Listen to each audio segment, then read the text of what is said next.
Kameda, a male student, was seen lowering his head when his teacher asked him sharply about his career goals after he wrote horned beetle on his career survey. The teacher couldn't understand why Kameda would choose horned beetles as his future aspiration. Kameda tried to explain that if he gave a horned beetle to children, it would make them very happy. The teacher then concluded that maybe Kameda wanted to be someone who brings happiness to others. Kameda agreed, but admitted he hadn't found a more specific goal yet.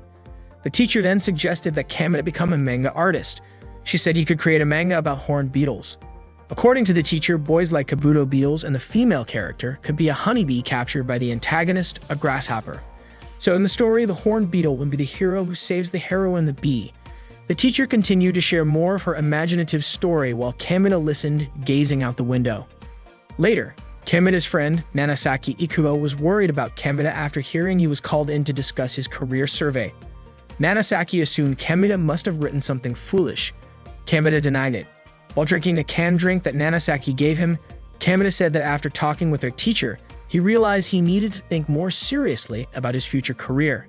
However, Kameda still had no clear idea of what he wanted to do after graduating from high school, whether to go to college or start working. Naturally, Nanasaki became concerned and urged Kameda to decide on his future soon. Suddenly, a group of students chatting loudly caught their attention. They were also discussing their recent career surveys. Among them was Araki, a student with a guaranteed future, as he planned to take over his family's business. This made Kameda feel envious. Nanasaki reminded Kameda to focus on studying for their final exams. In class, a girl named Tsuneki was sitting on a desk. She and her friends were also talking about their future plans. Not long after, Kameda entered the classroom and walked towards Tsuneki. Tsuneki stretched her arms above her head, and she almost accidentally hit Kameda, who was standing behind her. Surprised, Tsuneki turned around and saw Kameda. Kameda said he wanted to sit down. It turned out that the desk Tsuneki was sitting on was Kameda's.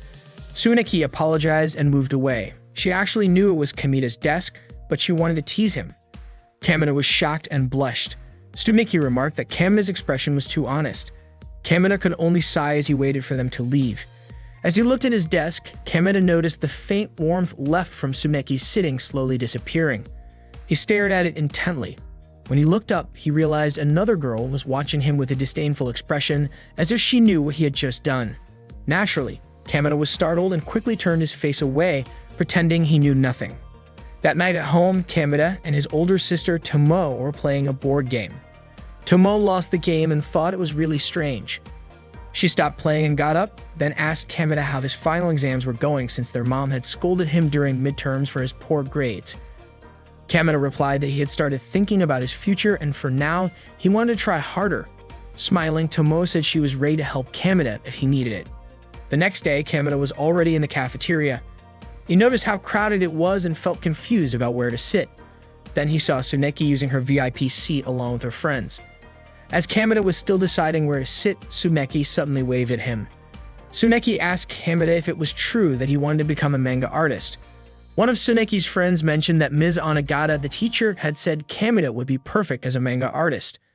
Tsuneki and commented that Ms. Onagata was just guessing since Kameda had never drawn a manga before. Seeing that Tsuneki had been standing for a while, Yuki offered her a seat. After they finished their lunch, Tsuneki jokingly told Kameda that if he ever became a manga artist, his pen name should be Depraved Sensei. This was because Kameda had leered at the seat Tsuneki had just vacated. Kameda was shocked to realize that Tsuneki knew about it. He quickly turned his face away. Yuko and Yuki also chimed in, saying Kameda would make a great erotic manga artist. Kameda, of course, denied it. He explained that he was terrible at literature and always had to ask Ikuo for help. Because they were always together, Yuki and Yuko teased that Kameda and Ikuo might be a couple. Naturally, Kameda denied all of it, asking them not to make baseless accusations. Later in the afternoon at the library, Kameda and Ikuo were seen writing something. Suddenly, Tsuneki appeared and startled them both. She approached Ikuo and asked him to teach her classical literature as well. Tsuneki confessed that she was terrible at classical literature, just like Kameda. She kept pleading with Ikuo, promising to buy him 3 cans of his favorite Cocoa Panda. Kameda tried to signal Ikuo by shaking his head, suggesting that he shouldn't accept the offer. But Tsuneki noticed and gave Kameda a cold look. Reluctantly, Kameda said he didn't mind. Finally, Ikuo agreed to help her. At another time during PE class, two boys were caught spying on the basketball court where Sumeki and the others were playing. They admired Sumeki's skills, but suddenly a woman named Sanjaruze caught them in the act and ordered them to leave. The two boys immediately ran away, passing Kemida, who was resting under a tree, while shouting, "I'm gonna ask Sumeki out and go trekking with her." It turned out that one of them was the president of the hiking club, and Kemida thought he was really obsessed with Sumeki. Ikuo, who was beside Kemida, asked, "What about you?" Kemida responded that he didn't really like Sumeki because she always teased him. Ikuo remarked that it was better to be toyed with than hated because if Tsuneki ever hated Kemida, then all the girls in class would eventually become his enemies. Tsuneki was the center of attention in their class, and Kemida felt like he was a completely different species from her. Ikuo stood up and mentioned that he had once seen Tsuneki walking with an older man who had a beard but looked too young to be her father. Ikuo's brother had seen them and assumed they were dating. Kemida then wondered if Tsuneki preferred older men. Recently, Kemida had been studying diligently, both at school and at home. As the final exams approached, he and his friends took them seriously. When the results were announced, Kemida had a surprisingly high rank, making his friends envious. Yukie, who saw the results, was especially annoyed because she ranked lower than Kemida. Just then, a childhood friend of Kemida named Kyuko approached him.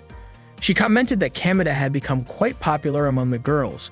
Kemida denied it, saying they were just talking about the exam results. Kyuko then asked Kemida to teach her next time before she walked away. Kemida smiled, saying he hadn't felt this accomplished in a long time, and thanked Ikuo for helping him study. Ikuo then mentioned that soon in the summer, there would be a summer course he planned to attend. He invited Kemida to join him. The course would involve 2 weeks of studying at a hotel in the mountains. Kemida was shocked at the thought of spending 2 weeks there and couldn't give Ikuo a definite answer. He said he just wanted to enjoy his time off for now. Later that afternoon, Kemida, Ikuo, and Araki were seen leaving an arcade. They were talking about someone they couldn't beat. Araki then mentioned that he would be going on a 3-day trip with some part-time workers during the summer. He said he actually wanted to stay home and take care of his rabbits, but the girls in the second-year class said they wouldn't go unless he joined. Ikuo then asked if that meant some of his classmates were going too. Araki tried to recall who would be joining the trip. He mentioned Yukie, Yuko, and Tsuneki. Hearing this, Ikuo and Kemida were surprised and exchanged glances. Kemida couldn't believe they were going on the trip. He wanted to ask Araki more about it, but Ikuo interrupted. Araki then asked if they wanted to join the trip too. Ikuo quickly declined, teasing that Kemida was just jealous because Araki was so popular with the second-year girls. Araki then wanted to play some more and headed back into the arcade. Kemida and Ikuo continued their conversation, wondering why Tsuneki was going on a trip with another guy when she already had a boyfriend. Ikuo just laughed, thinking that if Kemida had told Araki the truth and they ended up not going on the trip, the second-year girls would surely hate Kemida. That evening, while Kemida was walking home, he noticed a new bakery. He decided to buy a cake for his older sister. As he looked towards the door, he saw Tsuneki working there. Kemida also noticed a bearded man approaching her. This might be the guy Ikuo talked about yesterday.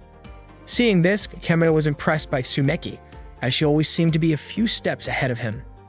Kemida then called Ikuo and told him about his decision regarding the upcoming summer course. When Kemida got home, he was busy preparing his things for the summer course. Tomo noticed how busy Kemida was. He explained that this summer course was a famous prep course, attracting students from all over the country.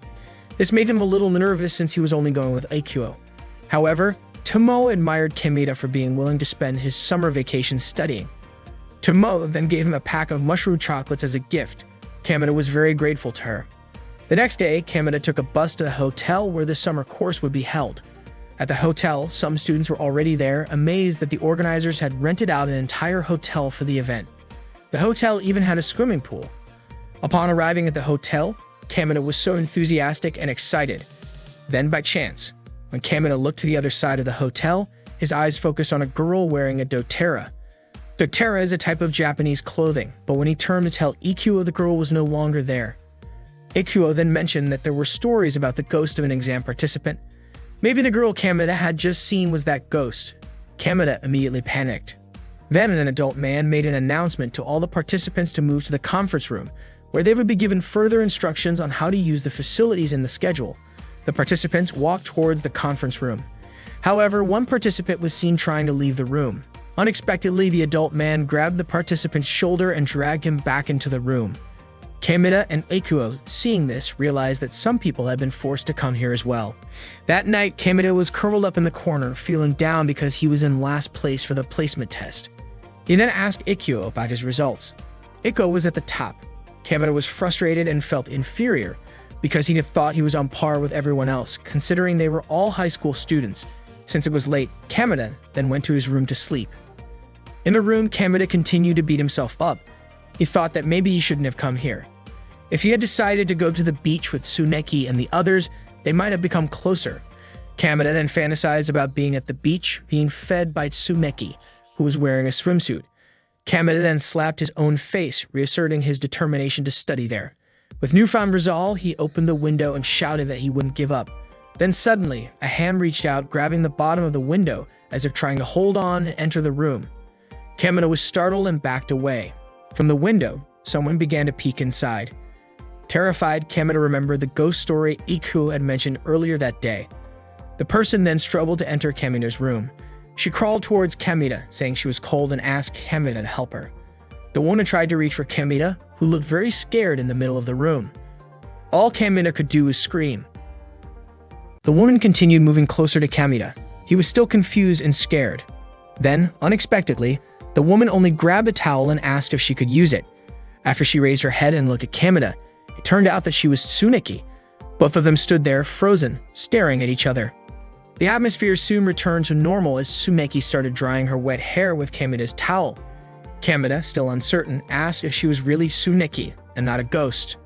Nonchalantly, Tsuneki stretched out her leg towards Kamita and told him to look at her all he wanted to prove it to himself. While still stretching her leg, Tsuneki asked why Kamita was attending the summer course at that hotel. She assumed Kamita must have made some mistake. Kamita then explained that he was only there because Ikuo had invited him. Surprised, Tsuneki realized that Kamita was there to study. Now Kamita was the one feeling curious, wondering what had happened to Tsuneki to end up in such a situation. Tsuneki responded that she had been kidnapped and taken there by car. Kamita's imagination started to run wild. He then asked who had kidnapped her. With a bit of irritation, Tsuneki revealed that it was none other than her own parents. Tsuneki had been caught working a part-time job, so she was grounded for the entire summer break. When she insisted on going to a group date trip with Yuki and Yuko, her parents were furious and brought her to this hotel in the middle of the woods. Kamita sighed deeply. He had suspected that Tsuneki was lying about going on a vacation with her family. Tsuneki then argued that no girl would easily spill the details of her romantic escapades. Besides, there was no benefit for her in telling Kamita about the specifics of her summer trip. Tsuneki was starting to get a little angry. Kamita then asked if Tsuneki was planning to hike down the mountain dressed like that. Tsuneki confirmed it. She also complained that there wasn't a single bus stop around. Her parents had also confiscated her phone, so she had no choice but to wait for the rain to stop, but then she ran away after being attacked by a wild deer. Without thinking, she immediately climbed in through the window when she saw it was open. Kamita noticed water seeping from Tsuneki's pants, soaking the chair she was sitting on. He just looked at her, feeling a bit perverted. When Tsuneki glanced at Kamita, she suddenly realized and quickly stood up, apologizing for wetting his chair. Kamita also apologized, saying he wasn't thinking anything weird.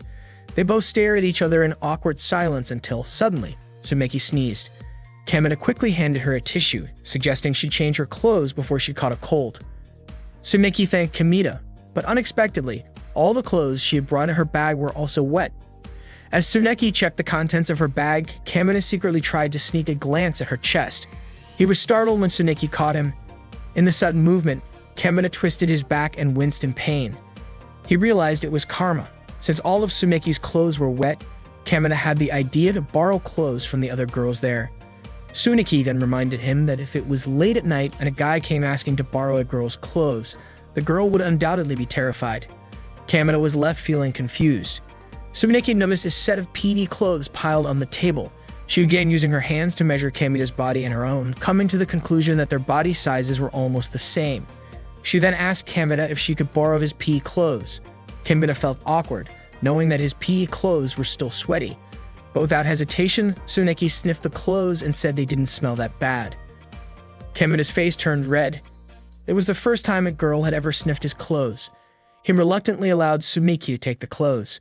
Sumeki thanked Kameda and walked out of his room carrying his PE clothes. Kameda still felt weird watching Sumeki leave his room with his PE uniform. He was staring blankly at her walking down the hallway until he quickly retreated back into his room when two other guys walked by staring at him. Kameda was sitting on the toilet doing his business when suddenly Sumeki appeared and started sniffing him. Naturally, Kameda was confused, wondering why Sumeki was doing that. But she didn't answer and continued sniffing him even lower down his body. Kameda screamed, begging her to stop. He woke up suddenly, shocked. It was all just a dream. The next morning, Kameda walked down the hallway, rubbing his head, puzzled about why he had such a weird dream the night before. He entered the classroom but didn't see Tsuneki there. The atmosphere in the class felt very serious, making it hard for Kameda to fit in. A short while later, it was finally break time and Kameda was already in the cafeteria.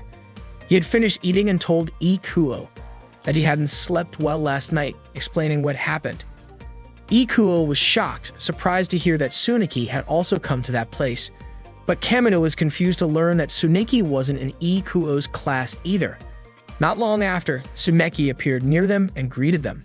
They sat together, joined by another girl named Miko, who had been with Tsuneki in the Save Our Scores class. Apparently, it was just the two of them in that class. Kameda was surprised as he had never heard of a class like that. Tsuneki confidently said it was an exclusive class just for the two of them. Miko explained that she and Tsuneki had been labeled as problematic students and were locked away after yesterday's test. Tsuneki was grateful that Miko was in the class with her. Otherwise, she would have been alone with that old guy with the bamboo sword. Ikuo understood that Tsuneki was talking about the instructor. He also commented that the instructor had quite a distinctive style. Mako chimed in, suggesting that maybe the instructor was a kind-hearted teacher. Tsuneki looked upset as she had been punished with cleaning the women's restroom after being caught trying to escape from the hotel. She then asked Kameda if she could borrow his PE clothes until she finished cleaning the restroom. Kameda's face turned red, surprised that his clothes would be used by Tsumeki to clean the women's restroom. Ikuo found it strange that Kameda's face looked oddly happy. Mako then suggested to Tsumeki that she wash the clothes in a coin laundry. Tsuneki had no idea there was a coin laundry there and immediately started planning another escape attempt once her clothes dried. Tsuneki then asked Kameda to hold out his hand. He did, and Tsumeki handed him 3 pieces of candy. She had noticed him yawning earlier and gave him the candy to help him stay awake during class. Kameda was touched and thanked her. He had been feeling frustrated about his low test scores the day before, but after that moment, he felt motivated to keep pushing until the end.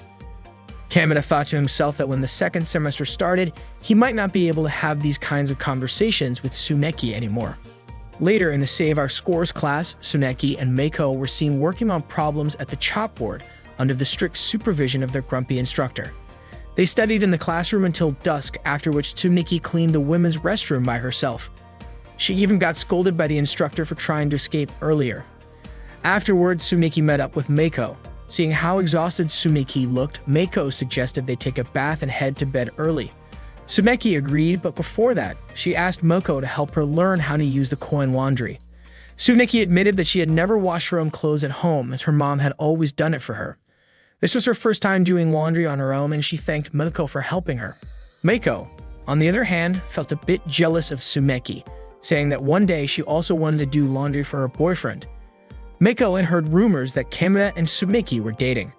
There was also another rumor circulating among the participants that Tsumeki was a slut who walked around in her boyfriend's PE clothes. Hearing that, Tsumeki jokingly pretended that she really was dating Kameda and said he had some weird tastes. She even added that Kameda had been pretty brutal with her the night before. Mako believed everything Tsumeki said. In another place, Kameda was seen selecting a canned drink from a vending machine. Suddenly, he overheard 2 girls gossiping about the slut from Kibudo, who was walking around in PE clothes. They also mentioned that she was cozying up to her boyfriend during lunch in the cafeteria, and they were really annoyed by it. Kameda, hearing this conversation, began to suspect that they were talking about Tsumeki. He quickly hid behind the vending machine. The 2 girls continued bad-mouthing the situation, saying it was distracting them from their studies.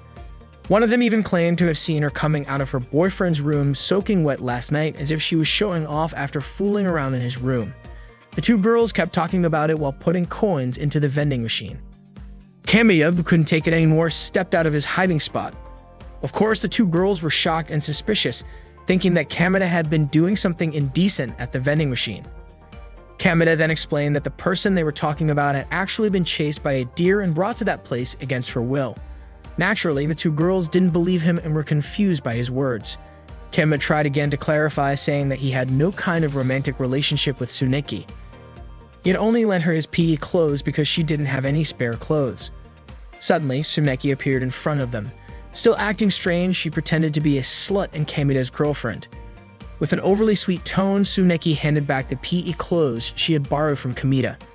Meiko explained that Tsuneki had washed the clothes for the first time, just for Kameda. Tsuneki continued acting weird, making Kameda wonder if she had hit her head while cleaning the restroom. Tsuneki then said that she had cleaned every drop of Kameda's mess from the PE clothes.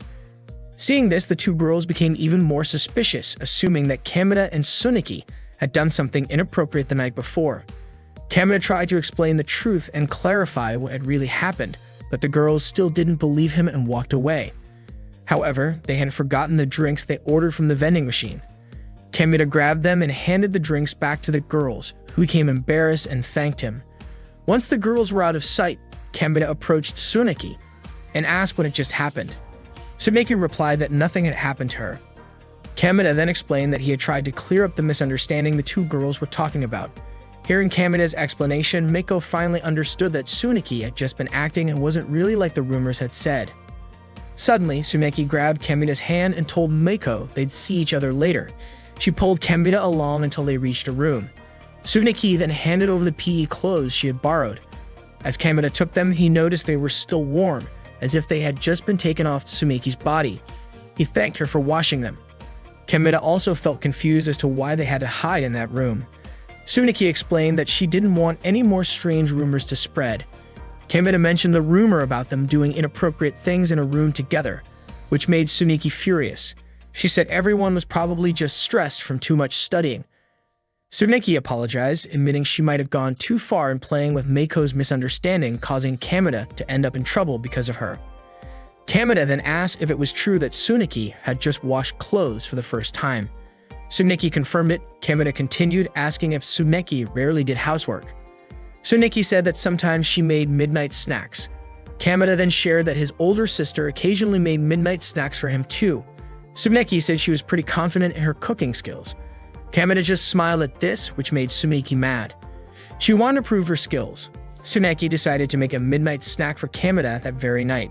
She would try to make it with whatever ingredients were available. And since there was an apron, she asked to borrow Kameda's PE clothes again.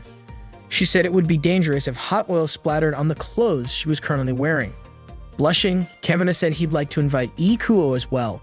Tsuneki then left. Kameda found Tsuneki's behavior strange, especially since she seemed so down yesterday.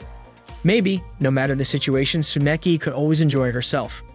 Later that night, Meiko and Tsuneki were in the kitchen preparing food. Meiko mentioned that secretly making a midnight snack was making her heart race. Tsuneki successfully cooked the meal and served it at the dining table. Kameda and the others were ready to eat. Tsuneki proudly said she had made a Spanish omelette, something she learned at work. Luckily, Meiko had a good relationship with the cafeteria lady, so when Meiko asked for permission to make the snack, she was more than happy to oblige. For Kameda, this was the first time he had eaten food made by a girl. Naturally, he felt thrilled, especially since the girl was Tsuneki. Kameda thought that ever since yesterday, unexpected things just kept happening. Everyone there enjoyed the food Tsuneki had prepared. Meiko, Kameda, and Ikuo all praised the meal, saying it was delicious. Tsuneki was happy and relieved to hear their compliments, as this was also her first time cooking for others. Kameda said he was impressed with Tsuneki, admitting he never expected her to have such a skill. This flattered Tsuneki. Meiko then teased that since Tsuneki had washed Kameda's clothes and cooked for him, it was like Kameda already had a wife. Kameda was, of course, shocked to hear this and began choking. But it didn't stop there. Tsuneki, with a mischievous smile, asked Kameda to marry her. This made Kameda choke even harder. Ikuo chimed in, saying Kameda was being overly dramatic, and Tsuneki agreed, adding that this was exactly why she always wanted to tease him. After they finished eating, Kameda stood by the door while Tsuneki washed the dishes they had used. Kameda felt guilty because Tsuneki not only cooked, but was also cleaning up afterward. Tsuneki said it was no big deal since she was used to washing dishes at her job. She then mentioned that she would soon be leaving the hotel. Not only did she not want to stay there, many of her things hadn't been brought along. Kamina then jokingly suggested that Soneki could just wear the outfit that showed off her belly button, as he thought it suited her. Kamina even said he liked seeing Tsumeki's cute belly button. Tsumeki was, of course, surprised and flattered by Kamina's comment, but she also felt that wearing such an outfit would make her look bold and attention-grabbing. Kamina then told her he'd keep lending her his PE clothes, so there was no need for her to run away from the hotel. He said it would be dangerous if she got chased by a deer again like the night before. Tsuneki, however, didn't pay much attention to Kamina's advice. Kamina seemed very concerned about her. Tsuneki then mentioned that because the weather forecast for that night was bad, she decided to stay at the hotel a little longer. Hearing this, Kamina smiled with relief. They then parted ways and headed to their own rooms. Kamina was sitting in class thinking to himself how fast the week had passed since he joined the summer course. He had already started getting used to life at the hotel. Kamina was shocked when suddenly Tsuneki poked him from the side. Of course, the people there glared at Kamina with annoyance as he had disturbed the peace of the class. Tsuneki explained that she and Monhoko had been transferred to this class. Then Tsuneki whispered into Kamina's ear, asking him to help her. Kamina shivered, and when he looked forward, everyone was staring at him with irritated expressions. Some of them were even saying bad things about the two of them. Annoyed, Tsuneki decided to provoke them by starting to take off her gym clothes, claiming that the room was too hot. Naturally, the people there stared at Tsuneki, their faces turning red. Kamina quickly reacted, trying to cover Tsuneki's chest with a book, pretending to ask her to help him solve a problem in it. Seeing this, Tsuneki just gave Kamina a mischievous grin. Time passed, and Kamina was walking around looking at his surroundings. He saw Tsuneki sitting on a bench near the empty swimming pool. Kamina walked up to her, noticing that she looked down. Tsuneki suddenly stomped her foot on the ground, angrily asking if Kamina's class had been like this from the start. Kamina nodded, saying that at first he also felt uncomfortable. With a sigh, Tsuneki said it was incredibly annoying in his class. Kamina suggested that maybe they were just jealous of Tsuneki. But perhaps, he added, everyone who came here only wanted to study hard for their goals. Tsuneki admitted that she felt out of place there, like she was the odd one out. Kamina thought aloud that while Tsuneki could act like she usually did, perhaps she was just too provocative for them to handle. Still, Kamina was confident that Tsuneki would fit in soon enough. And maybe, if they both didn't talk too much, it would help. Hearing this, Tsuneki turned her face away and said she wouldn't talk to Kamina again. Kamina just smiled awkwardly. Tsuneki then asked Kamina again why did he join the summer course. Maybe Kamina had a personal reason. Kamina seemed hesitant to answer. Tsuneki suggested they just head back to class, walking past Kamina, who looked confused. As time passed, Kamina was seen studying diligently in class, also noticing Tsumaki and Moko studying in the same room. Night came and Kamina continued working on problems in his room. Before long, he started to feel hungry. He quickly made himself some instant ramen. As he ate, Kamina remembered Tsuneki's question about why he came to the summer course. Deep down, Kamina couldn't admit that his reason was because Tsuneki had become his motivation to change. Kamina was startled by a loud noise coming from his door. Nervously, he opened it, and to his surprise, Tsumeki was standing there. Naturally, Kamina scolded her, saying she should knock like a normal person. Tsuneki pretended to be a cat, saying she was bored and that's why she came to Kamina's room. Kamina was confused since Tsuneki had said earlier that she wouldn't talk to him anymore. Tsuneki explained that she didn't have a phone at the moment, so she was feeling really bored.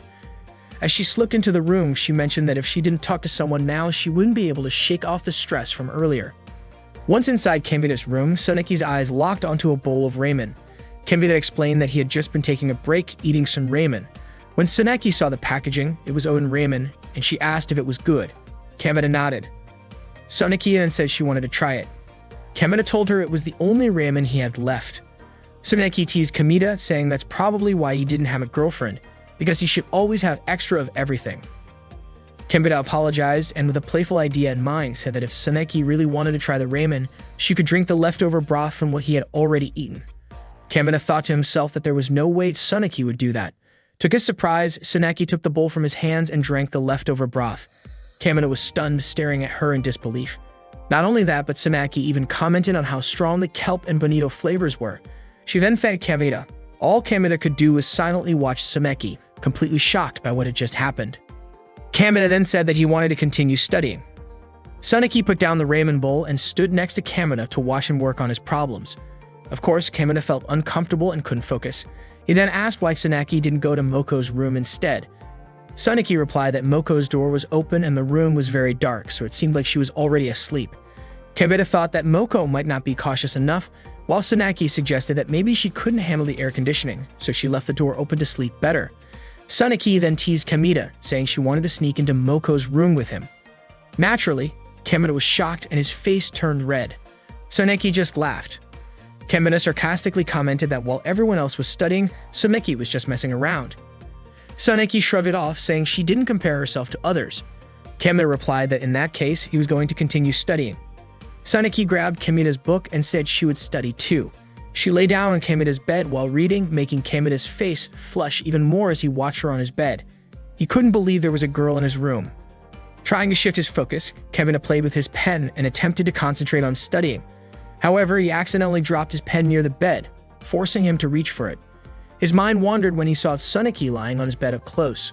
Kamita quickly pulled away when Sunaki complained loudly that she was incredibly bored and should be at the beach right now. She kept talking about all the fun things she could be doing if she were on vacation at the beach.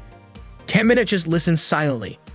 Sunaki then mentioned that she would wear a bikini at the beach, saying it would look sexy. Kamita agreed with that thought. Unexpectedly, Sunaki suddenly asked Kamita if he wanted to see her in a bikini. Hesitantly, Kamita admitted that he would like to see it. Sunaki kept pressing him, asking if he really wanted to see her in a bikini. Kamita figured there was no way Sunaki had actually brought a swimsuit. But to his surprise, Sunaki had indeed brought one. They were now at a hot spring, and since it was already nighttime, no one else was there except for the two of them. Sunaki laughed when she saw Kamita wearing a pareo. Kamita protested, saying he only wore it because Sunaki had told him to. Sunaki moved closer to Kamita, saying that if he didn't want it, she'd take it off right then. Of course, Kamita objected. He then asked why Sunaki chose to come to the men's bath.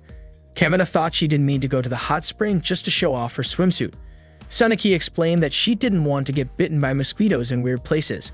Kamita suggested she could have shown it in the bathroom in his room, but Sunaki didn't want to be stuck in a cramped bathroom with him either. Kamita was completely mesmerized seeing Sunaki in her swimsuit. When she asked for his opinion, Kamita told her that it was very provocative. Hearing that, Sunaki thanked Kamita for the compliment. Sunaki then shared that she actually wanted to get compliments from guys about her new swimsuit. Apparently, her parents thought it was underwear, so they left it in her bag. Kamita, who had been admiring Sunaki with both awe and a bit of mischief, was suddenly startled when Sunaki invited him to get into the bath. They both ended up soaking in the bath together. They both felt a bit weird wearing swimsuits in the bath. It felt like the same awkwardness they experienced as kids when they accidentally wet their pants. As they were chatting, suddenly, they heard the sound of someone entering and turning on the light. Naturally, they both panicked. Sunaki told Kamita she would dive underwater and he needed to figure something out. She took a deep breath and submerged herself to hide. The person who entered was the instructor. Of course, he immediately scolded Kamita for breaking the bath time rules. Kamita, thinking quickly, said that he was waiting because he wanted to chat while bathing with the instructor. But the instructor firmly replied that there were rules for a reason and told Kamita to leave and return to his room. Kamita finally stood up and the instructor was shocked to see him wearing a pareo. The instructor also accidentally noticed something peeking out from behind Kamita's pareo. Kamita then took the initiative and offered to wash the instructor's back. The instructor, now clearly unnerved, made an excuse about needing to finish grading exams and fled the bath. Feeling relieved, Kamita sank back into the water. Sunaki emerged from underwater, also breathing a sigh of relief. Naturally, Sunaki was curious about how Kamita managed to scare off the instructor. Kamita simply responded that he wasn't sure.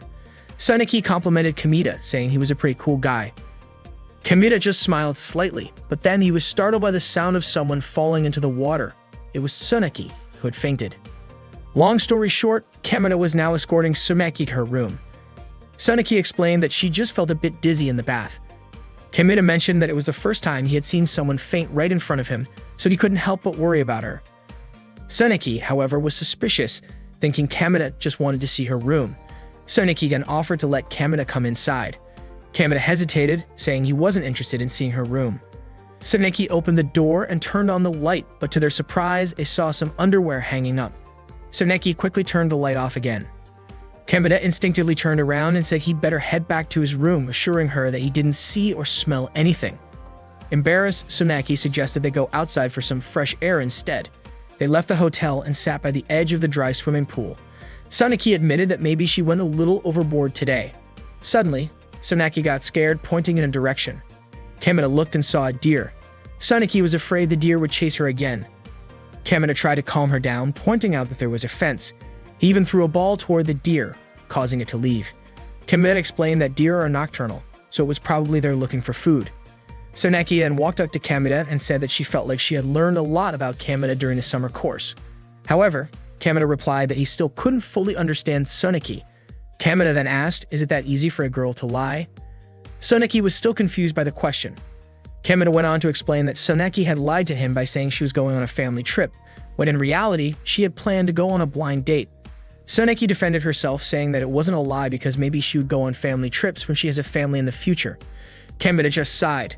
Then hesitantly, Kamina asked if Suneki liked Araki, since Araki was quite a popular guy. Hearing that, Suneki chuckled, thinking Kamina was jealous. But Kamina denied it. Suneki replied that it was a secret, smiling as she said it. Kamina then asked if the chef at the place Suneki worked was her boyfriend. Suneki stayed silent for a moment and then, sounding annoyed, asked when Kamina had gone to her workplace. Kamina answered that he had seen her there after his final school exam, right after playing games at the arcade. Suneki questioned him again, asking if Kamina had leaked the secret about her job. Naturally, Kamina denied it, saying he had no idea what she was talking about. Frustrated, Suneki explained that the school had informed her parents after someone reported it to the discipline committee. Kamina explained that he only saw her talking to the chef. Suneki then clarified that the person Kamina saw was the owner of the shop, not her boyfriend. In fact, he was already married. As the night grew late, Suneki suggested that they head back inside the hotel. The next morning, as the sun shone brightly, the summer course participants were getting ready to leave, loading their belongings onto the buses. Kamina and Ikuo were already seated together on one of the buses. Ikuo mentioned that he felt a bit sad the summer course was over. Kamina, with a neutral expression, replied that a lot had happened during the course. Since that night, Suneki hadn't spoken to him again. Kamina thought that maybe Suneki still suspected him. Ikuo suddenly blurted out that he had forgotten to say goodbye to Moko. He hadn't seen her board the bus or any other bus for that matter. Kamina was confident that Moko must have gotten on one of the other buses. As the bus started moving, Kamina looked out the window and saw Moko standing in one of the hotel rooms watching them leave. Ikuo didn't see her and didn't believe it was Moko. The bus continued to drive away. Inside the hotel, the instructor looked visibly angry. He was upset because someone was always late, just like when they first started the summer course. That person turned out to be Moko. Moko explained that she had rushed to wake up in time to send off the buses. The instructor said that a failing student should stay behind for extra classes and shouldn't bother sending the other students off. Moko was offended by being called a failing student. She insisted that she wanted to go home with everyone else. Moko even mentioned how she intentionally wore a doTERRA while sleeping so she wouldn't catch a cold again during entrance exams. The instructor sternly reminded her that the night air was unhealthy, so she should close the door while sleeping. He added that if Moko didn't pass again this time, his reputation would suffer even more. Moko was furious and said that last year, she felt sorry for the instructor because people played tricks on him. That's why she brought him a kendo sword and those sunglasses to use. The instructor didn't expect Moko to say that, and he apologized. He then commented that recently there had been a lot of strange students in high school, which was scary. In fact, just a few days ago at the bathhouse, he was almost ambushed. There was a male student waiting for him when he went to the bathhouse. Moko was surprised and shocked to hear that. Later that afternoon, Suneki went to the shop where she worked. The shop owner mentioned that he thought Suneki had quit her job after her parents came by a few days earlier. Suneki apologized, explaining that she had been caught working without her parents' permission, which made them angry. The shop owner understood and advised Suneki to have a proper conversation with her parents about the situation. Suneki then said she wanted to tell the shop owner something. The owner happily agreed and Suneki smiled. Later that night, in her room, Suneki was on the phone with her friend. She said she felt like she was imprisoned at a remote mountain hotel for a summer course. It turned out she was talking to Yukia. Yukia remarked that what Suneki was going through sounded like something from a TV show. Yukia then asked if there was someone there that Suneki liked, since Suneki was popular wherever she went. Suneki denied it, saying it wasn't fun there because everyone just wanted to study, making the atmosphere gloomy. Hearing Suneki's answer, Yuki said she wasn't very good at lying. Yuki was sure there was someone Suneki liked. Frustrated, Suneki replied that the only person there was some old guy with a kendo sword. Yuki then joked that it would have been more fun if she had come to the beach too. They ended the call and Suneki looked at her phone screen, surprised by the many missed calls she had. She was even more shocked when she noticed something else. On a bright morning, Kamina was walking to school with Tomoe. Tomoe mentioned that Kamina would probably be more popular if his skin were a little more tanned. She was concerned because ever since they returned from the summer course, Kameda had been shutting himself in at home. According to Tomoe, Kameda had wasted his precious summer vacation. He should have gone into the city to hit on a girl or two. Her older sister even said she'd be willing to help him out. Kameda responded with a smile. As Kameda walked, he noticed Tsunaki walking to school with her friend. Her eyes were focused straight ahead, and when Kameda followed her gaze, he saw Araki holding hands with Yukiya. Tsunaki was shocked. She had no idea when Yukiya had gotten close to Araki. She glanced over at Kameda for a moment and then quickened her pace. Seeing this, Kameda assumed that Tsunaki might still be suspicious of him, thinking that he was the one who revealed her secret. Kameda was drinking from a can he got from the vending machine, all while thinking about how Tsunaki seemed to be avoiding him. Then Ikuo showed up, humming to himself, clearly in a good mood. He mentioned how he had just caught up with an old friend after such a long time. Kameda rarely saw Ikuo this happy. Ikuo then asked Kameda if there was a girl he liked. Kameda was caught off guard by the question and quickly said no. As he put more coins into the vending machine, Ikuo remarked how happy he'd be if Kameda had someone he liked. Ikuo grabbed his drink while Kameda looked at him curiously, as it wasn't like Ikuo to act this way. The scene then shifted to the classroom, where Tsunaki was sitting at Kameda's desk, chatting with Yuki-A. Yuki-A was telling her about how she had invited Araki on a trip, so they could spend some time together. Yuki-A shared that they had gotten quite close, but she still hadn't confessed her feelings to Araki. Out of the corner of her eye, Tsunaki noticed Kameda entering the classroom. She got up from Kameda's desk and casually mentioned that if she had a boyfriend, she'd be spending just as much time with him. Kameda overheard part of their conversation. His mind began to wander, imagining what it would be like if Tsunaki were getting close with someone. He sighed, realizing his imagination was running wild, probably because he'd been single for so long. When Kameda pulled out his chair, he noticed a slip of paper. Curious, he picked it up and read what was written. During lunch break, Kameda made his way to school backyard. It turned out Tsunaki had written the note, asking him to meet her there. She wanted to return the PE clothes she had borrowed. After handing them to Kameda, Tsunaki immediately turned to leave. Naturally, Kameda was confused about her behavior. Tsunaki then told Kameda to keep it a secret that they spent time together during the summer course. If Yuki-A found out, things could get awkward. Hearing that, Kameda hung his head. After gathering his courage, Kameda asked if Tsunaki was afraid that a rumor might spread about them being together and Yuki-A might try to steal Araki away from her. Tsunaki denied it, saying that wasn't the reason. Kameda didn't believe her.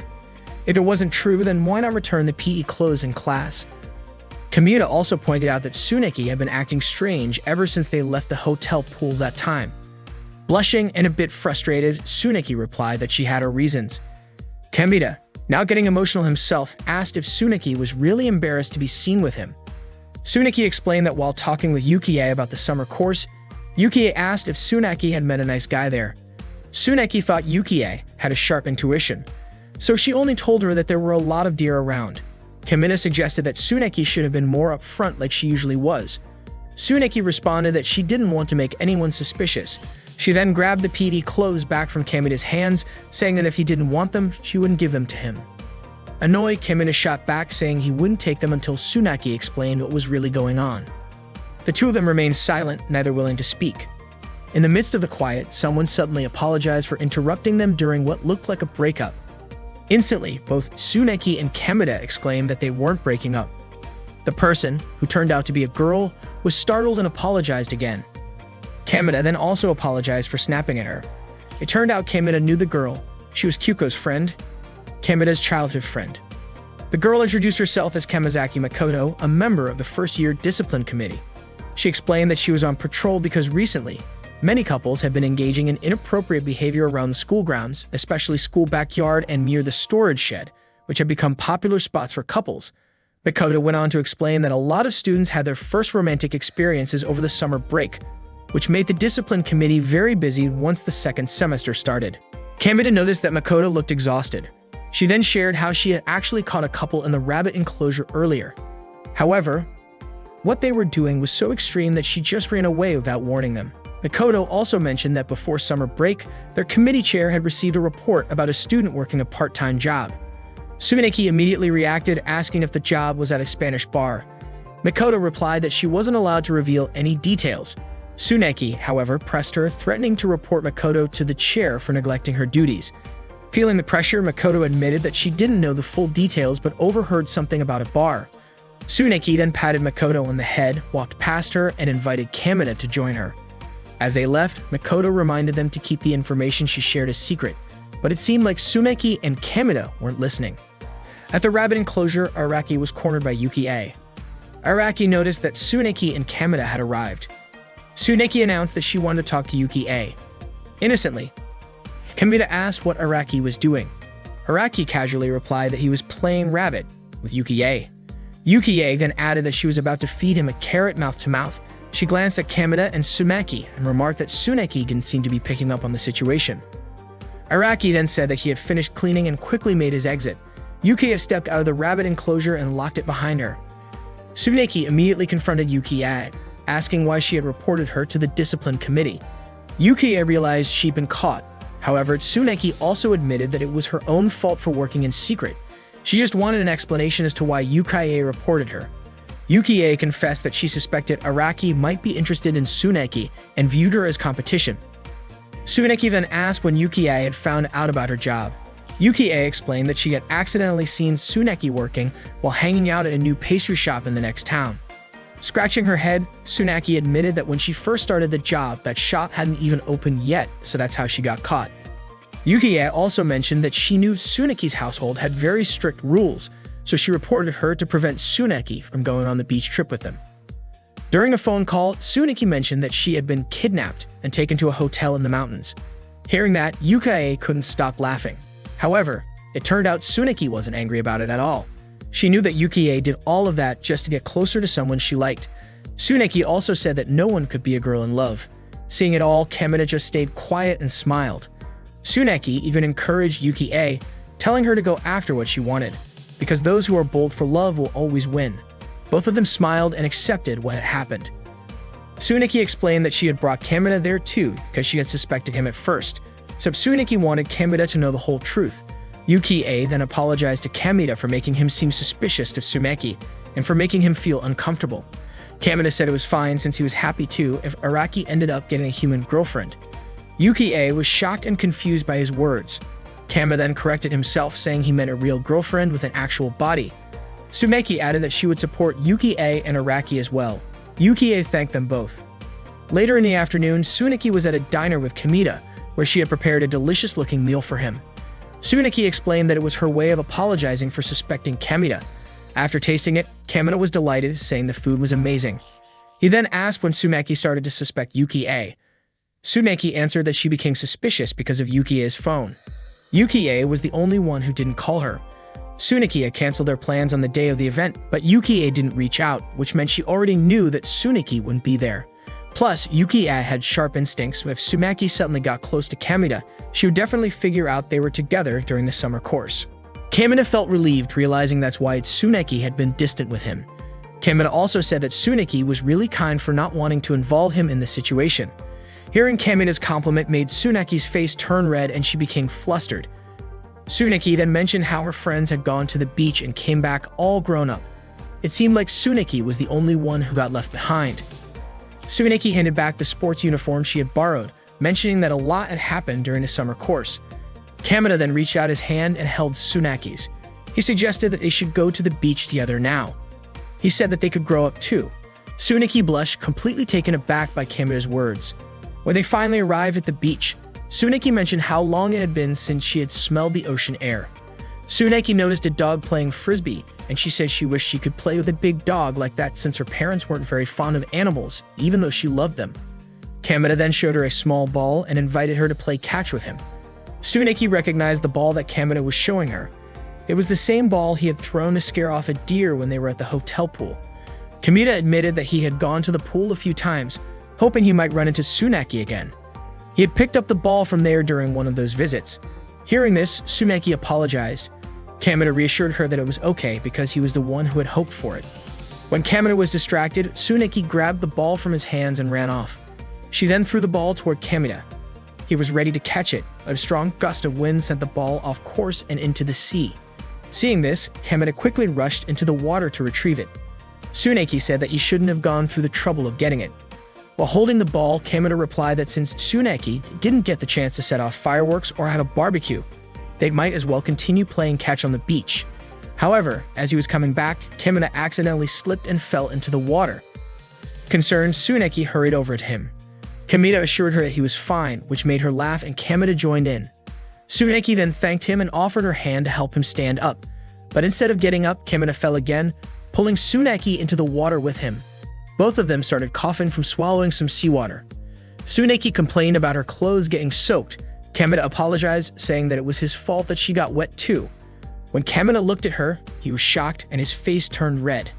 Noticing his reaction, Tsuneki looked down at her chest and realized that because her clothes were wet, Kamina could see her underwear. She quickly turned away, covering her chest with her hands.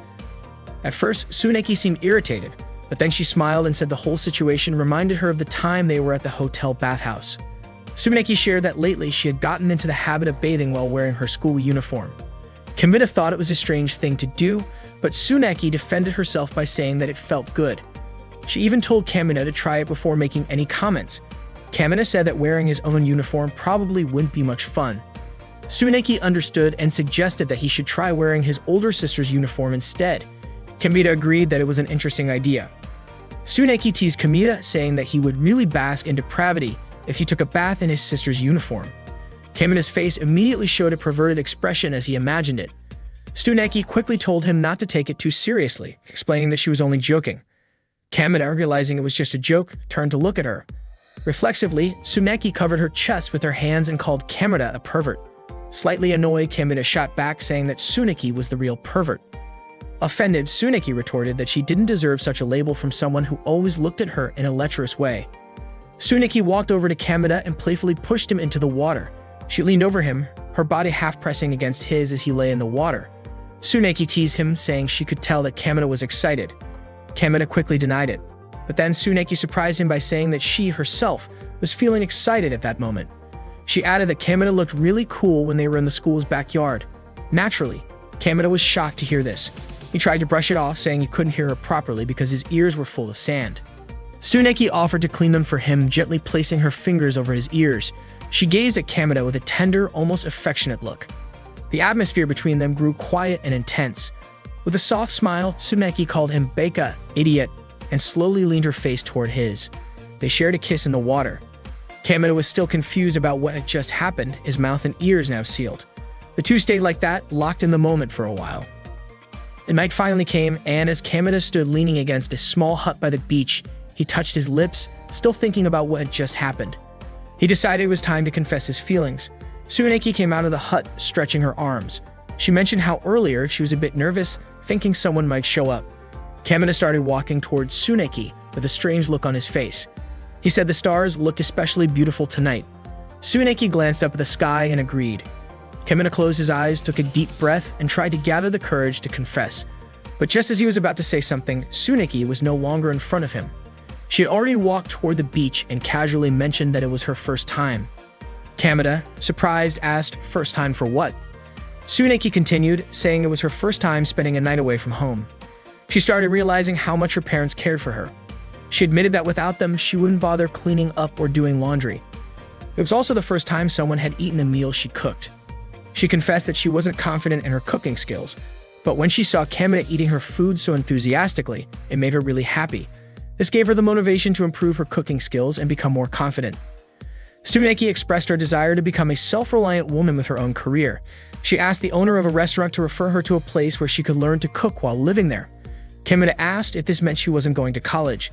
Tsuneki confirmed it, saying it was thanks to Kamina that she made up her mind. However, she added that the place was far away, so she wouldn't be able to see Kamina after graduation.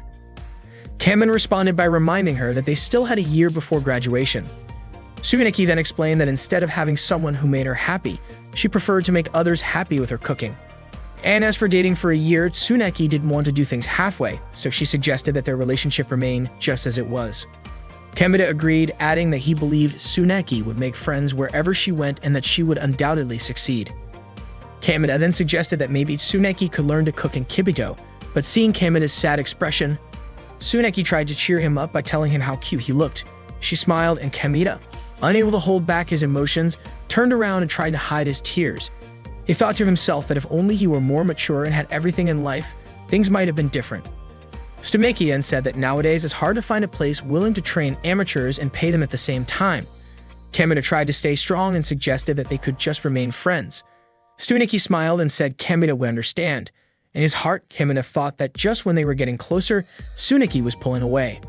And to think she had once said, "Those who are bold for love will win." Kamina realized how realistic women could be when it came to the real world. Suddenly, Tsuneki grabbed Kamina's hand, spun him around, and kissed him. Kamina was, of course, shocked, and he thought he heard Tsuneki whisper that she would do her best. The scene then shifted to the rabbit pen.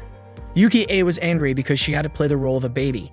She protested, saying she didn't want to keep playing house with the rabbits like that. Yuki-A ran off, leaving the pen behind where Araki remained inside. Holding a brown rabbit, Araki spoke softly to the rabbit, saying it was the only one who could play the role of the mother.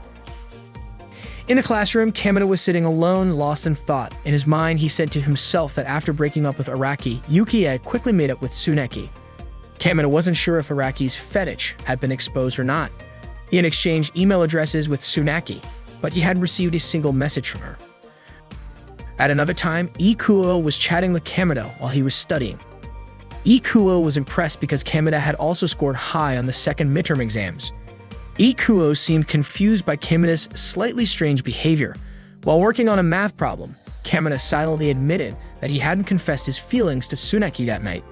Even though Kamina had gotten closer to her during the summer course, the more he approached her, the more Tsuneki seemed to pull away. Now Kamina had also decided on his future career. Then 5 summers later, Kamina was seen washing dishes in a restaurant. The restaurant owner spoke with Kamina, mentioning that he had heard Kamina received an offer from the food industry in the city. According to the restaurant owner, Kamina was one step closer to becoming a registered dietitian nutritionist. Kamina smiled and replied that the road was still long. He promised to let the owner know when he became a full-fledged professional. The restaurant owner then asked if Kamina knew anyone in the restaurant business. Kamina nodded, saying he had a secret reason for wanting to become a registered dietitian nutritionist. The restaurant owner then mentioned that he was going to have a baby soon. Kamina was happy to hear the news and congratulated the owner. The owner said he would be leaving the restaurant more often for a while. Kamina grew anxious, feeling like his cooking still wasn't good enough to serve to customers. The owner reassured him, saying he had already found someone to take over. He explained that the person who would be replacing him had once worked part-time at the restaurant. She had returned from her studies in Spain and was now apparently a specialist in omelet and venison dishes. She would be arriving at the restaurant after lunch. Not long after, someone arrived at the restaurant carrying a suitcase and a backpack. When Kamina saw the person, he was shocked. He couldn't believe that the one who had shown up was Tsuneki. As soon as she arrived, Tsuneki asked with a smile if Kamina was the student working part-time there. Kamina smiled and nodded. They both stood there, staring at each other. Kamina was playing a game when he unexpectedly obtained an item called Pure Deer Hoof. Kamina proudly showed the item to Ikuo and Araki, who were next to him. Araki couldn't believe Kamina had gotten such a rare item. He begged Kamina to give it to him, but of course, Kamina refused because it was his deer that had defeated the enemy and earned the item. Hearing this, Araki joked that this was the reason Kamina wasn't popular with girls. Kamina just laughed and asked in return if a guy who secretly played a deer-raising game like that had any chance of being popular.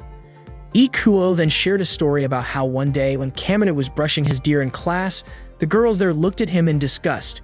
It might have been because the happy sounds the deer made were a bit suggestive. Naturally, people would misunderstand. Araki also reminded them to play the game in silent mode. He told Kamina that he could make anything with a pure deer hoof. A girl appeared, walking down the stairs, and greeted Kamina and his friends who were standing there. It turned out the girl was Miyama, a third-year student. She asked if they were the ones playing the deer-raising game at school. Araki confirmed this. Ikuo quickly explained that if Miyama thought they were playing an adult game, she was wrong. Love Deer was an amazing game for all ages. Miyame said she knew that. She then asked if there wasn't an item Kamina wanted. Kamina jokingly asked if Miyame wanted the pure deer hoof he had just obtained. Miyame nodded. Showing her game console, Miyame offered to trade the item with him. Kamina and his friends were shocked when they saw how big Miyame's deer had grown. Ikuo was curious about how she had raised it to that size. Miyame explained that she had been playing the game since the day it was released. She thought Kamina and the others had only started playing recently. In his mind, Kamina noted that they had also been playing the game since day one. Kamina couldn't help but wonder how long Miyame had been playing to raise such a massive deer. Kamina handed over the pure deer hoof to Miyame's deer character. Miyame then moved closer to Kamina, right next to his face. Naturally, Kameda was startled and his face turned red. Miyame wanted to check Kameda's deer status. She examined it carefully and noted that Kameda's deer was a specialist in night battles. Kameda confirmed this, stating that deer are nocturnal creatures. Araki even learned for the first time that there was a shortcut to view his deer's stats like that. Not long after, Tomoe and Shiori arrived to invite Miyama to the club room. Tomoe was surprised to see her younger brother, Kameda, there as well. She scolded Kameda, saying that not only did he play games at home, but he was the same at school too. Miyame was surprised to learn that the boy in front of her was Kameda, the student she had heard about who was always playing games. Miyame then introduced herself, calling Kameda by his first name. Naturally, Kameda was flattered that a girl as pretty as Miyama called him by his first name. Shiori then pulled Miyame's hand, urging her to check her body measurements in the club room. Miyame was reluctant because she was supposed to be the model, but no decision had been made yet. She apologized to Kameda and promised to give him an item in return the next time they met. Miyame then said her goodbyes and left with Shiori and Tomoe. Later that night, Kameda was seen lying in bed, playing a game in his room. Unfortunately, he lost while battling a high-level enemy. Kameda imagined that it would have been easier if he had fought using Miyame's deer. He also recalled how Miyame greeted him earlier, thinking she seemed like such a calm person. Kameda wondered if his own older sister were like that, they probably wouldn't be fighting over the bathroom every morning. Kameda then made up his mind to raise his deer like Miyama and aimed to match her as a gamer. The next day, Kameda, Araki, and Ikuo were walking down the school hallway. They were talking about Miyama, who despite being an honored student was also a gamer. Ikuo asked Kameda if he was really sure about giving Miyame his rare item. Kameda confirmed, saying that in return they could become friends with Miyama and exchange a lot of game information. Besides, after being shown such a huge deer, Kameda didn't want things to end there. As a gamer, he wanted to show his determination. Unexpectedly, Miyame was already waiting for them at the usual spot under the stairs, where they often played games. She was lying down on some chairs she had arranged. When they arrived, she woke up and mentioned she had brought an item for Kameda as a thank you. Not long after, they found themselves at a karaoke spot. Araki ordered drinks and food while Miyame seemed preoccupied with something. Meanwhile, Ikuo whispered to Kameda, asking why they suddenly ended up at a karaoke place. Kameda explained that Araki suggested it when he mentioned they should find a better spot to exchange items. Suddenly, Miyame stood up and announced that she would sing. Ikuo whispered again to Kameda, confused as to why Miyame wanted to sing when the plan was to exchange items. Kameda replied, "Well, it is a karaoke place." Ikuo still looked puzzled, since they only knew anime songs, game soundtracks, and tokusatsu themes. Both were startled when they heard the music start to play. They recognized it as a song from the TV series Inago Mask. Miyame even struck a pose, mimicking Crimson Santa. Elsewhere, Tomoe and Shiori were chatting at a cafe. They were talking about how Miyame looked sleepy that day because she stayed up late making an item for Kameda's deer. Back at the karaoke, Miyame had just finished singing a song. Kameda and the others sat there, stunned and silent. Araki broke the awkward silence by saying it was time to finally exchange items.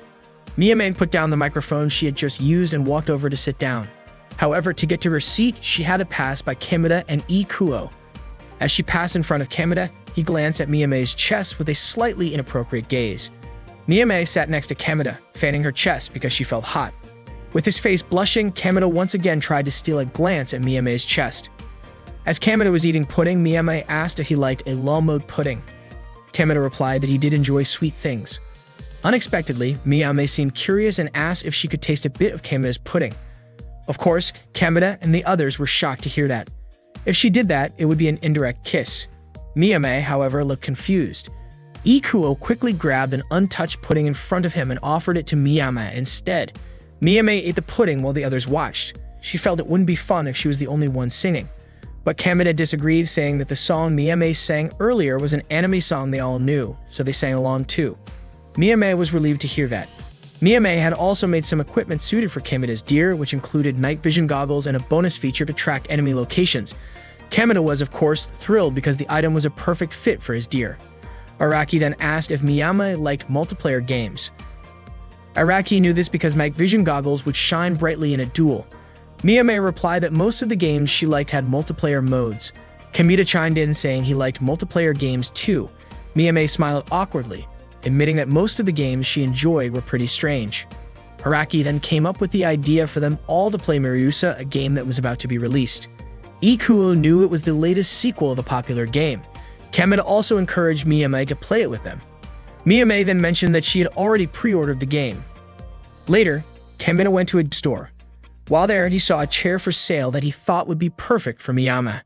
The next day, Kameda, Ikuo, and Araki were seen tidying up and cleaning the room near the stairs where they usually hung out. Miyame arrived and tried out the chair Kameda had bought for her. She seemed to fit perfectly with it. At another time, Kameda and the others were standing in line together to buy Miryusa, the game they were all going to play. As usual, they gathered at their usual spot. Everyone had already created their own characters. They chose different characters. Kameda picked a bear. Miyame chose a military rabbit, which Kameda thought was very fitting for her since they seemed alike. Araki chose a small fox, while Ikuo went with a human sniper. They started playing the game together. Once in the game, it seemed they got separated from one another. Araki ended up in the same area as Miyama, but when they were on a bridge, Araki wanted to get a closer look at Miyame's rabbit character and accidentally pushed her, causing them both to fall into the river. Ikuo saw an enemy and shot at it, but it turned out to be Kameda's character, which killed him. Then, unexpectedly, the real enemy showed up and stabbed Ikuo from behind, killing him as well. They realized they were still quite chaotic while playing the game, but they all seemed to enjoy playing together. Then the scene shifts to the changing room, where Tomoe and Shiori praise Miyame for being really good at various sports. Miyame says that she actually prefers playing games over doing sports.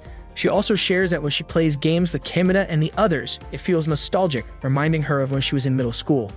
Shiori then suggests that Miyame should join as a model at Kama, so she can have high school memories too.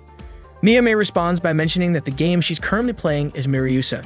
She first heard about the game from Shiori, who said the characters were super cute, so Miyame decided to pre-order it. She never expected that it would lead to playing with her friends. Miyame also shares that Kameda mentioned how much she resembled the rabbit character she plays, saying it really fits her image. Shiori gets super excited and decides to sew the costume herself, with Miyama as the mascot. They hope that by cosplaying as the rabbit, they'll become famous. Miyame thinks the Kamama event sounds fun, but she doesn't want anyone she knows to see her in cosplay. Shiori then asks if there's anyone Miyame knows who will be attending Kamama. Miyame hesitates to answer and changes the subject by telling Tomoe that she looks slimmer now. Tomoe blushes, surprised that Miyame noticed such a detail. Frustrated that her question wasn't answered, Shiori slams the locker door, a bit harder than usual. Later on, Kameda and the others gather to play a game together. They manage to defeat one of the game's bosses, the giant snake. As the one who landed the final blow, Ikuo feels really happy. A chest appears, and inside is an item called the Bunny Ring, which increases critical hit and evade rates by 30% each. Kameda thinks it's a great item for a tank character. Ikuo offers the item to Miyama, saying it would be more effective if her character used it. Miyame is very grateful and promises to be more useful to the team. However, Kameda seems a little disappointed. Miyama suspects that Kameda actually wanted the item as well, but with a smile, Kameda denies it. Miyama then pulls out a bunny-shaped keychain that she made herself and hands it to Kameda. Kameda quickly accepts it and promises to take good care of it. Araki, who also loves bunnies, feels a bit upset because he didn't get one. Kameda's imagination starts to run wild again as he imagines the keychain transforming into Miyama wearing a bunny costume. Ikuo reminds the group that there's a limited-time crane game to celebrate the release of Miryusa. They all get excited and decide to head to the game center after classes are over. Once school ends, they rush to the game center. Full of enthusiasm, Araki plays the crane game to try and win the bunny plush she wants. Araki gets frustrated after several attempts without success, but he refuses to give up. Miyame's eyes become focused on the Gusgle game. When Kameda asked about it, Miyame shares that it reminds her of when she was in middle school, playing it often with her friends. She didn't expect to find an arcade that still had that game. Kameda tells her that they still hold weekly PvP events there that many famous players come to play at night. Miyame then admits that she hasn't played competitive gaming in a long time. She used to play it too much during her third year of middle school and regretted it. Kameda says that since there aren't many people around now, he wants to play together with her against the CPU. Miyame agrees. From a distance, two boys can be seen looking displeased as they watch Miyama and Kameda. The two of them started playing together. While playing, Kameda noticed that Miyame often missed when targeting enemies. Miyame explained that it was because she hadn't played in a while, but she was confident she'd get used to it soon enough. Kameda reassured her, saying she could relax since he would back her up. A few moments later, someone challenged them. When Kameda looked to the other side, it turned out to be two grade school boys ready to face them. A battle ensued between Miyama and Kameda against the two boys. The boys were extremely in sync, making Kamina feel overwhelmed. It turned out that the boys were annoyed by what they perceive as a couple playing Gusgal. Of course, Kamina was shocked. He didn't expect others to think he and Miyame were a couple. The boys were taking the game very seriously. Miyame then told Kamina to stay calm. One of the boys managed to trap Kamina's character, immobilizing him, while Miyame's character was nearby, ready to save him. However, from a distance, the other boy was preparing to fire his ultimate weapon to take them all out, including his own teammate. Seeing this, Miyame kicked both Kamina and the enemy who was holding him into the path of the boy about to fire. The collision left them stunned and confused. Seizing the moment, Miyame swiftly shot both of the boys' characters, defeating them.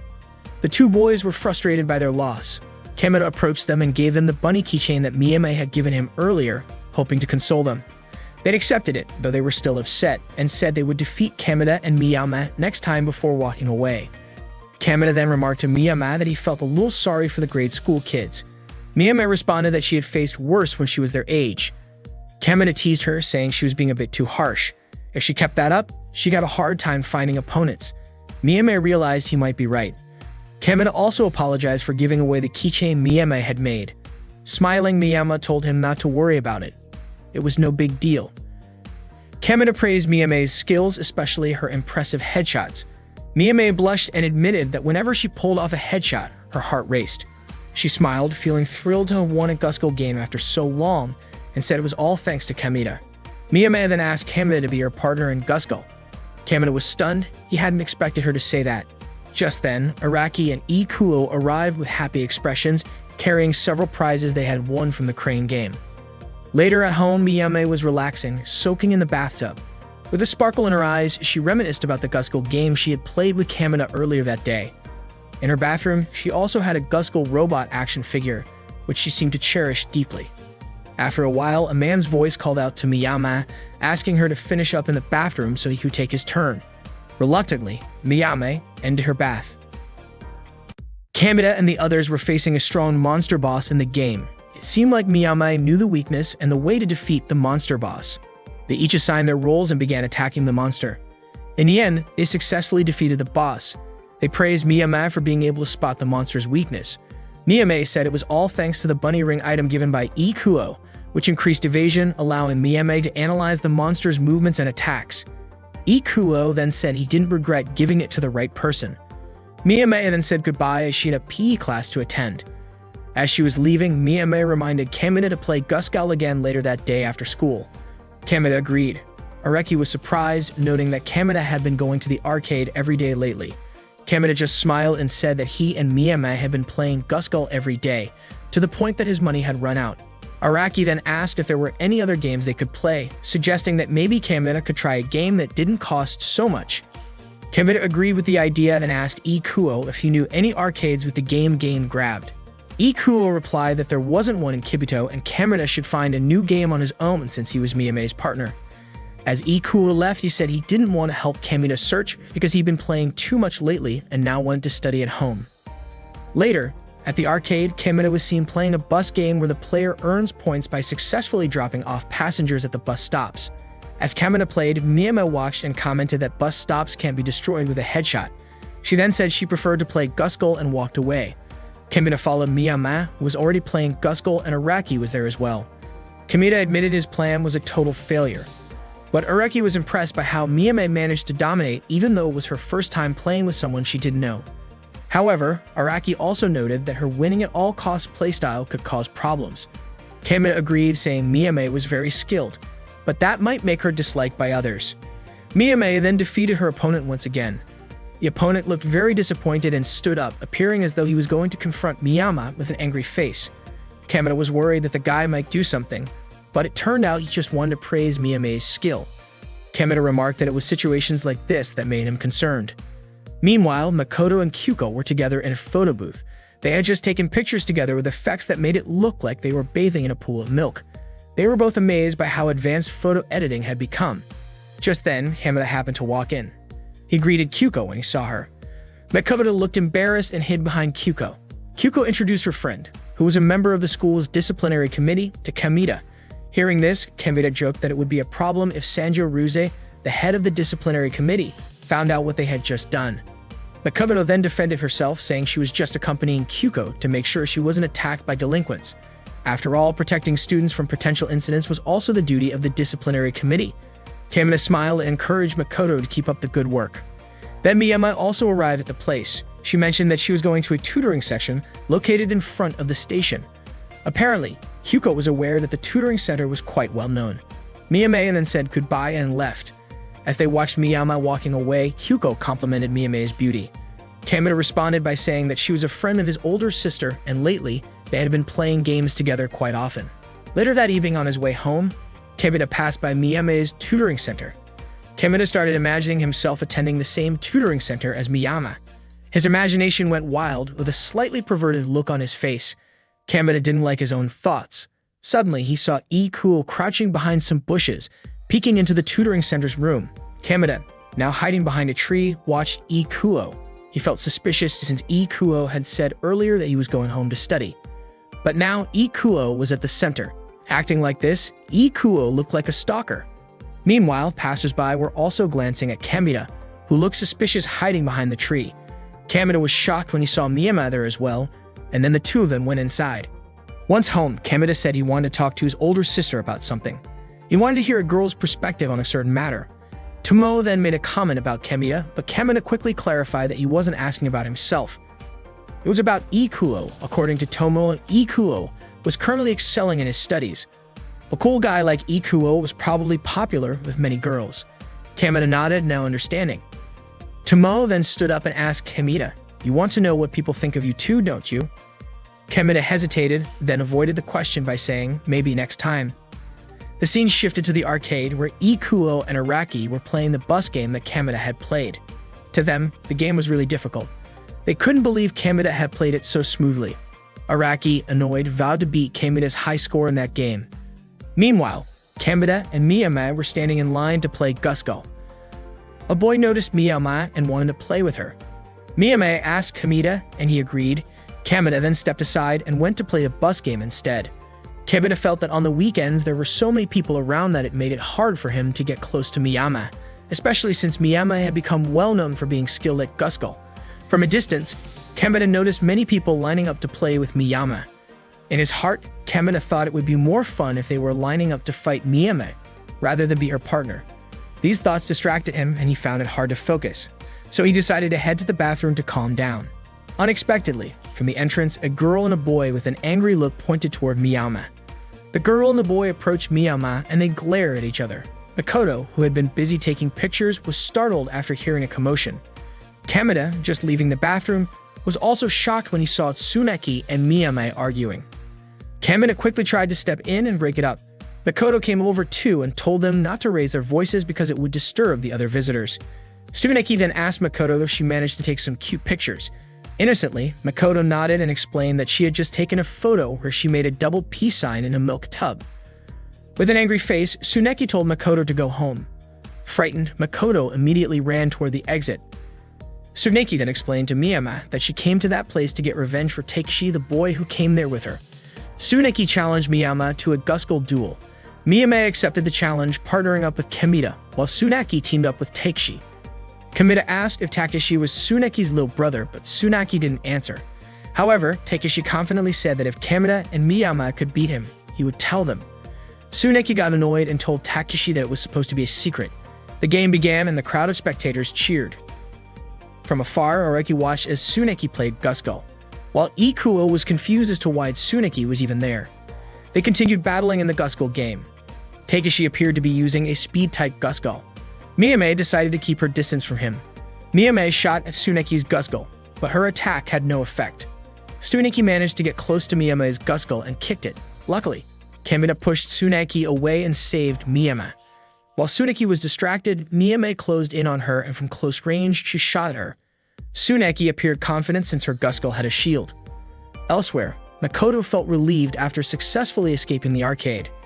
She was very pleased with the photos she had taken earlier. In the picture, Makoto thought she looked like the main character from a picture book she had read when she was younger. Suddenly, someone commented that in the photo, Makoto looked like a character from The Princess and the Milk Factory. Makoto agreed, but to her shock, she realized the person standing next to her was Sanju Ruze, the head of the disciplinary committee. Naturally, Makoto was terrified. Back inside the arcade, Araki felt very satisfied after getting the highest score in the bus game he was playing. Then Ikuo mentioned that he saw a girl outside the arcade being scolded by the disciplinary committee. Araki glanced towards the exit and realized the one being scolded was Makoto, Kamida's friend. Seeing this, Ikuo knew they needed to escape as well. Meanwhile, Tsuneki was stunned by her defeat. She still couldn't believe that Miyame's attack managed to hit her Guskull despite her shield. Tsuneki then realized that Miyame had used a close-quarters defense bug to penetrate her shield. Tsuneki noticed Takeshi's depressed expression and tried to encourage him. Miyame looked very pleased with her victory over Tsuneki, and Kamida was happy too.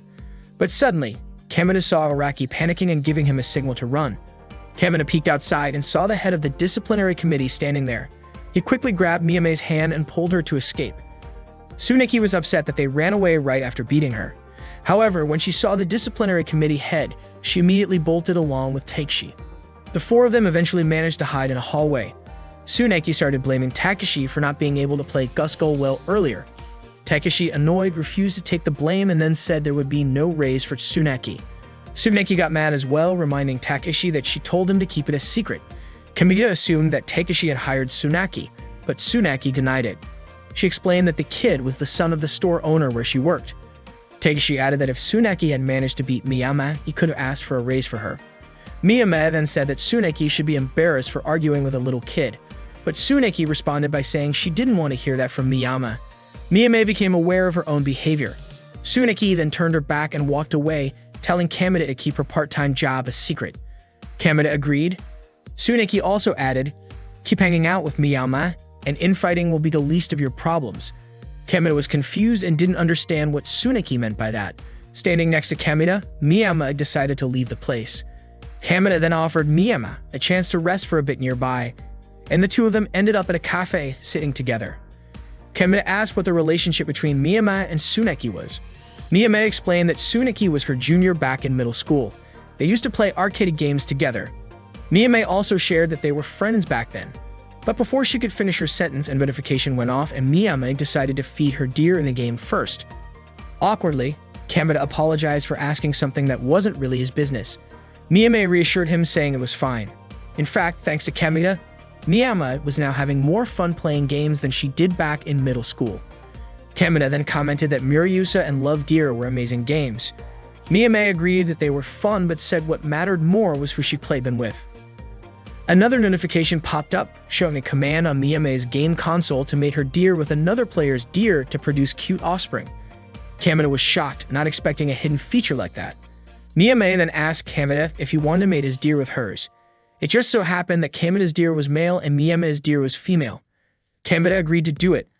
A prompt appeared on Kamida's game console screen, and he had to press several icons as instructed. The success rate would determine how the deer offspring would grow. Kamida's face turned red, and he mentioned that the thought of making offspring with Miyama made him feel nervous. Miyame's face turned red too. Time passed, and Kamida felt tired after completing the mission. He hadn't realized that the task would take so long. Miyame's attention then shifted to the leftover cherry from Kamida's drink. Miyame asked if she could have the cherry, and Kamida allowed her to take it. He suddenly remembered how, during karaoke, Miyame had also asked for his pudding. Kamida then said that Miyame should just order the same things he does. Miyame replied that to her, other people's orders always looked tastier. Kamida smiled and admitted that sometimes he felt the same way, but unlike Miyame, he couldn't directly ask for it. Miyame lowered her head, looking sad. Kamida tried to cheer her up and told her she could have the cherry. However, he asked her not to request anything from anyone else besides him. Miyame smiled and promised she would. She then ate the cherry, looking incredibly happy. After leaving the cafe, Miyame stopped by a game store. She saw Guskull Plus on the shelf and decided to buy it. The next day, Araki and Ikuo were seen cleaning the rabbit cage as punishment from the head of the disciplinary committee. Araki, however, was actually happy with the punishment. They were also banned from entering the arcade until the final exams were over. Both of them mentioned that at the arcade before, they were trying to help Makoto, who was a member of the disciplinary committee. So they said they were the ones who told Makoto to take those strange photos like she did. Ikuo then said that the head of the disciplinary committee also saw Kamida and the others running away, so they might start keeping an eye on the arcade. Ikuo suggested that they should avoid going there for a while. Araki then mentioned that Miyame wasn't at school that day. Araki asked Kamida about it. Kamina responded, maybe because they mated yesterday. Naturally, Ikuo and Araki were shocked.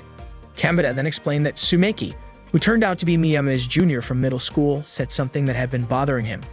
She said, keep hanging out with Miyama and infighting will be the least of your problems. Hearing that story, Araki commented that ever since they met Miyama, the way they played games had also changed. Kamina tried to deny it, saying that their gaming skills had improved because of her. Ikuo then said that Miyama's character level had skyrocketed and it was hard for them to keep up. That's why they didn't have much time left to study. Ikuo said that was the real issue. Kamina then mentioned that he had to set aside his lunch money just to play Gusgall 2. Araki then concluded that it was affecting their pride, grades, and money. Araki admitted that he missed the days when they could just casually play games. They all started to reflect on this. Kamina then asked Ikuo and Araki what they really thought about Miyama. Ikuo didn't understand what Kamina meant by the question. Kamina explained that he had seen Ikuo going to Miyama's tutoring center that time. Ikuo asked if there was anything wrong with that. Ikuo also mentioned that he had seen Araki on a date with Miyama at the station. Of course, Kamina was very shocked to hear that. Araki then explained that he just wanted a keychain like the one Kamina got from Miyama, so he asked Miyama to find something similar. Ikuo then showed his game console. He revealed his character and Miryusa taking off its hat. Kamina, upon seeing it, realized that the character's face resembled a friend they knew back in grade school. Ikuo admitted that the girl in grade school was his first love. He happened to run into her at a tutoring center near the station. He didn't expect Miyama to attend that same center. So Ikuo explained the situation and eventually he ended up joining. Kamina finally understood what had really happened.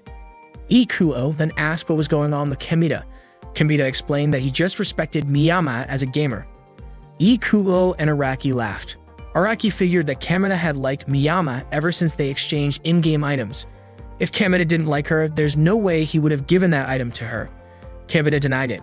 Araki and Ikuo mentioned that since they couldn't go to the arcade and had to clean the rabbit cage during their break time as punishment, they were hoping Kamina could build a good relationship with Miyama in his own way. Kamina smiled and nodded. Meanwhile, Miyama was seen in a dark room leaning back while playing a game. Her face looked very serious. She was playing Gusgall Plus, the game she bought the day before. A message appeared in the game. Keep gussing for life. Do you want to win that badly? I bet you don't have any friends in real life either, lol. Miyama read the message, yawned, and continued playing her game. Tsuneki was stretching her arms up and she stood up ready for lunch. But from behind, Kamina came and greeted her. Kamina said that there was something he wanted to talk about and invited her to chat outside the classroom. At first, Tsuneki refused, but Kamina said he wanted to talk about what happened yesterday. Tsuneki looked a little panicked, and she ended up pushing Kamina out of the classroom. In a quiet place, Tsuneki tugged at Kamina's ear. She was upset because she had already reminded him to keep her job a secret. Kamina denied it, saying there was no way he would leak it. It turned out that Kamina wanted to talk about Miyama. Kamina and Tsuneki were standing under the stairs, the place where Kamina and his friends usually played games. Kamina then informed her that Miyama wasn't at school today. Kamina mentioned that what Tsuneki had said that day, keep hanging out with Miyama and infighting will be the least of your problems, had been bothering him. So Kamina wanted Tsuneki to explain a bit more about it. Tsuneki reluctantly agreed to Kamina's request and sat down on a chair. Kamina pointed out that the chair Tsuneki was sitting on was the one he gave to Miyama. It turned out Tsuneki didn't like Kamina's behavior. She felt that Kamina was overdoing it, treating Miyama like a princess. Kamina also complained to Tsuneki because she often sat at Kamina's desk in class. Kamina then threatened that if Tsuneki kept complaining, he wouldn't allow her to sit at his desk anymore. Tsuneki eventually gave in, getting off Miyama's chair. Tsuneki then told Kamina that back in middle school, she and Miyama were part of a quiet group of girl gamers. Kamina was shocked, not believing her confession. Tsuneki continued, saying that back then, there was a guy who had his eye on them and Miyama was the most popular among them. Moreover, Miyama treated everyone the same, whether they were male or female, which led to many guys misunderstanding her intentions. These boys wanted to show off their strengths, but they still couldn't beat Miyama in games, sports, or studies. Miyama crushed their egos without mercy. Tsuneki said that Miyama wasn't a princess, but rather an untouchable ice queen. Other girls hated her for it. In fact, when the members of the group found out that the boys were only interested in Miyama, they left the group. Tsuneki had tried to warn her, but she just couldn't get through to her. And by the time they reached their third year, Miyama was completely alone. That's why Tsuneki felt worried when she learned that Miyame was playing games with Kameda and his friends. Tsuneki then asked Kameda if he felt like his ego had been crushed too. Kameda replied that he didn't really have much of an ego, and he often felt inferior to others. Tsuneki just laughed at his answer. She then said that maybe Kameda wouldn't leave Miyame, even if others did. Kameda agreed, saying that he wouldn't distance himself from Miyame. A phone rang and Miyame, lying down, answered it. It turned out to be a call from Kameda asking if she was okay. Miyame said she was fine and had just woken up from a nap. She immediately asked if they were going to play Guskull later. Kameda then explained that the head of the discipline committee was going to start monitoring the arcade more closely, so the place wasn't safe anymore. Miyame then suggested they play Guskull at her house instead. Kameda was shocked to hear this offer. He asked if it was really okay since he'd be the only one coming over. Miyame confirmed, knowing that Kameda's other friends didn't play Guskull. She then sent her address to Kameda via email. That afternoon, Kameda arrived at the location Miyame had mentioned in her email. It was an apartment building and Kameda was standing in front of the door, unsure if it was really Miyame's room. Suddenly, a man opened the door and pulled him inside. The man then called for Miyame, who was still inside. Miyame peeked out from behind another door, and it seemed like she had just finished showering. She told Kameda to wait for a moment. Kameda's face turned red at the sight, and he was confused about the relationship between the two people, a man and a woman living in the same apartment. The man then introduced himself. He was Sauda, Miyame's older brother. Hearing this, Kameda felt relieved. In the living room, Sauda explained that Miyame had stayed up all night playing games. He also mentioned that the last time she played games until morning was when she was in middle school. Sauda was puzzled about why Miyame stayed up all night and then skipped school. Kameda said he would talk to her about it later. Sauda then shared that he was currently on break and usually worked as a teacher at a cram school.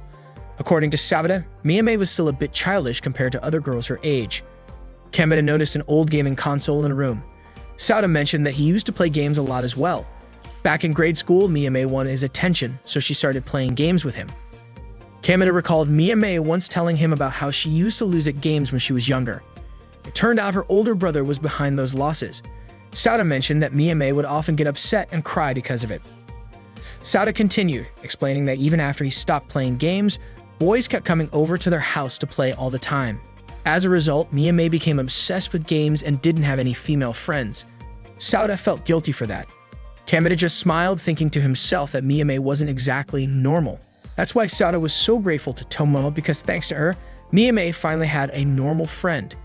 Kameda simply smiled at this comment. Sauda then got up to grab a videotape, saying he wanted to show Kameda something. He played a recording of a kid's Quidditch show on TV. As soon as Kameda saw the show, he immediately recognized that the person on the screen was Miyame. Sauda confirmed it, saying that was Miyame back when she was in grade school and she looked more like a boy. Sauda explained that Miyame won a game console as a prize from that show. Not long after, Miyame came in carrying some drinks. When she saw what was on the TV, she immediately felt embarrassed and her face turned red. She quickly turned off the TV with her foot. Sauda was, of course, surprised by Miyame's reaction, as she usually didn't get angry when he showed that recording to other boys who had come over. Annoyed, Miyame explained that it was a long time ago when she was still in grade school, and the situation was obviously different now. Kameda complimented the hat Miyame was wearing in the recording, saying it really suited her. Miyame blushed and then invited Kameda to come into her room to play Guskull. They finally arrived at Miyame's room. With the game console left on overnight and Miyame's scent lingering in the room, Kameda felt like he was going crazy. Miyame noticed Kameda sweating and thought he might be hot. She then opened the window for him. Kameda spotted some stuffed animals and was drawn to a bunny plush. Miyame told him that she made it by hand during a break from playing Guskull, and she really enjoyed making it. Kameda praised her craftsmanship. Miyame then offered Kameda to take one of the plushies. Without hesitation, Kameda picked the bunny to take home. Miyame mentioned that she might stay up late again to make more Guskull and Gasop plushies. Kameda then told her that Sauda was worried about her staying up all night and skipping school. Miyame replied that she should be the one worrying about her older brother, since every night he comes home looking like he's about to drop dead. Apparently, he's struggling with modern high school students these days. Miyame shared that her brother used to have a lot of friends because he was active in club activities. Kameda was surprised to learn that someone like Sauda could have trouble teaching. Miyame added that her brother still refuses to quit teaching, and she has no idea why. Kameda responded by saying that he's never had a job, so he couldn't really imagine what that's like. Miyame then said that maybe she'd understand it better if she became a teacher herself. Kameda was shocked to hear her say that. He thought that Miyame would probably be a very unpredictable and unique teacher. As she set her drink down, Miyame mentioned that her brother thought she'd be great at jobs that require focus and dexterity. However, even though she's already a third-year high school student, she still hasn't decided what she wants to do. Kamina then suggested that Miyame could become a mascot craftsman. He noticed that the boy they saw at the arcade yesterday really liked the keychain Miyame had made. The boy was even wearing on his belt. Hearing this, Miyame felt flattered, and her face turned red. Miyame then headed to the monitor, pointing at the Guskull Heavy Armor Rev boss she couldn't beat. She had stayed up all night trying to defeat it. She still remembered when Tsunaki had kicked her character's face with that very same Guskull character. So Miyame decided to take on the enemies online first. However, she ran into cheesers and Rajaquitters, which only stressed her out more, so she switched to mission mode. It was her 4-player co-op mission, which Miyame thought would be a breeze if Araki and Ikuo were there too. Ikuo then mentioned that they were currently banned from the arcade until after the final exams. Plus, at school, they had to clean the rabbit hutch, so they couldn't play together for a while. Miyame looked sad upon hearing that. Kamina reassured her, saying that he could still play with her as usual, so she didn't need to worry. Miyame started feeling guilty, thinking it was her fault they couldn't play together. Kamina told her it wasn't her fault, but rather Ikuo and Araki's carelessness when they were trying to save Makoto. Miyame stood up from her seat, feeling like she had taken Ikuo and Araki away from Kamina. She grabbed her things and decided to head to the arcade. Kamina tried to cheer her up and invited her to play Guskull together, but Miyame ignored him. Kamina kept following her until she locked herself in the bathroom. Kamina didn't give up, continuing to encourage Miyame from outside, saying that the arcade would be much more fun with friends. Miyame knew this, but she said she would invite someone else to the arcade. She called Tsunaki, but Tsunaki said she wasn't coming. Tsunaki had quit playing games after graduating from middle school. She then told Miyame that now she had found a much better partner than her, Kamina. They ended the call and Miyame came out of the bathroom. Kamina still hadn't given up. He invited Miyame to his super secret spot. Miyame nodded and they arrived at a certain location. Kamina was confident that the discipline committee wouldn't show up there. Miyame was amazed and couldn't believe there was a place like that. Kamina explained that it had been his secret hangout since he was a kid. The owner of the place was an eccentric type, so all the games there used trackballs. The two decided to play a co-op game, which required them to stand very close to each other, making Kamina's face turn red. While playing the game, they ended up losing on the first level. Kamina explained that they weren't kids anymore, so it was hard for the two of them to play while being crammed together like that. Kamina then suggested they play a soccer game instead, so they could face each other while playing. They both started the game. Kamina began tapping and sliding the trackball in front of him. Miyame watched how he played and started sliding her trackball as well. They both looked like they were having a lot of fun playing the game. The score kept shifting as time went by. When the match finally ended, Miyame had won the game. Kamina was amazed by Miyame's skills. However, Miyame then realized she had gotten a small cut on her finger from the trackball. They then sat together and Kamina pulled out some band-aids from his bag, which he had gotten from Araki. At first, Miyame didn't want to use them, but Kamina mentioned the risk of infection and said the band-aids had cute designs on them. Miyame eventually agreed and held out her hand, letting Kamina put it on for her. As Miyame looked at the band-aids, she commented that the design resembled a game ring. She started feeling guilty for making her older brother worry about her studies and for making Kamina concerned because she had skipped school. Miyame then said she would try to take a break from gaming for a while. Looking in her hand, she smiled and said it was like receiving a rare ring from Kamina. Kamina supported her decision, and Miyame thanked him. Later on, Kamina was seen playing Love Deer by himself under the stairs where he usually played the game. On the seat where Miyame used to sit, there was a rabbit plushie that Kamina had gotten from her. He felt lonely and also worried about Ikuo and Araki's situation at the rabbit hutch. Since then, Miyame hadn't been around either, making Kamina feel concerned about her. However, he also felt awkward about inviting her to play games with him again. Kamina hugged the rabbit plushie he was holding it in his mind, expressed how much he wanted to meet Miyame, and tell her he found another pure deer hoof item. He had just realized how painful it was to not have a friend to play with. Suddenly, Miyame showed up at the spot. Kamina felt embarrassed because he had been lying down while hugging the rabbit plushie. He quickly got up and placed it back on the chair. Miyame asked if the plushie was her replacement, to which Kamina denied and then invited her to sit down. Miyame says she had something to show him. She had created a deer mascot and named it Stikamas. She had made it while she wasn't playing games. She showed Kamina that the antlers on the mascot could be removed and replaced with hair. Kamina was really impressed, as the mascot could switch from male to female. Miyame then mentioned that she actually wanted to participate in Kamima after a friend invited her.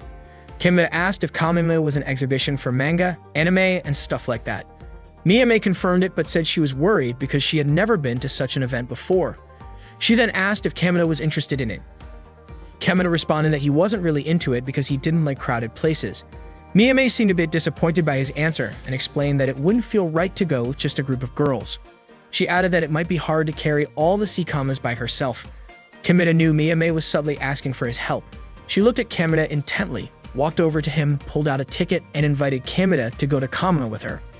Kameda gave an awkward smile, thinking that going to Kamima with Miyame would feel like a date. Miyame then asked if Kameda wanted to go on a date with her.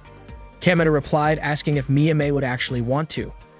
With a flushed face, Miyame said that as long as Kameda helped her prepare for Kamima, it wouldn't be a problem. Kameda looked excited to hear that and confirmed her answer. Miyame nodded and Kameda was visibly happy with her response. Miyame then mentioned that while she had been asked out on dates many times, doing the asking herself felt nerve-wracking. She began to feel bad for the people she had rejected in the past. Kameda let out a small laugh. From behind the stairs, Shuri and Tomo had been eavesdropping. Unable to hold back anymore, Shuri finally approached the two of them, with Tomo trying to stop her. Tomo explained that they were worried, so they came to check on Kameda and Miyame.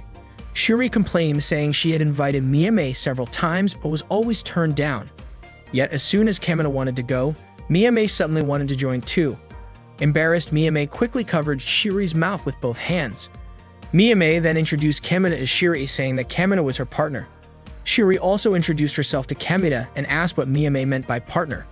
Kameda explained that there was a game called Guskull, where he and Miyame teamed up to compete against other teams. But since Miyame had taken a break from gaming, now they were partners outside of the game.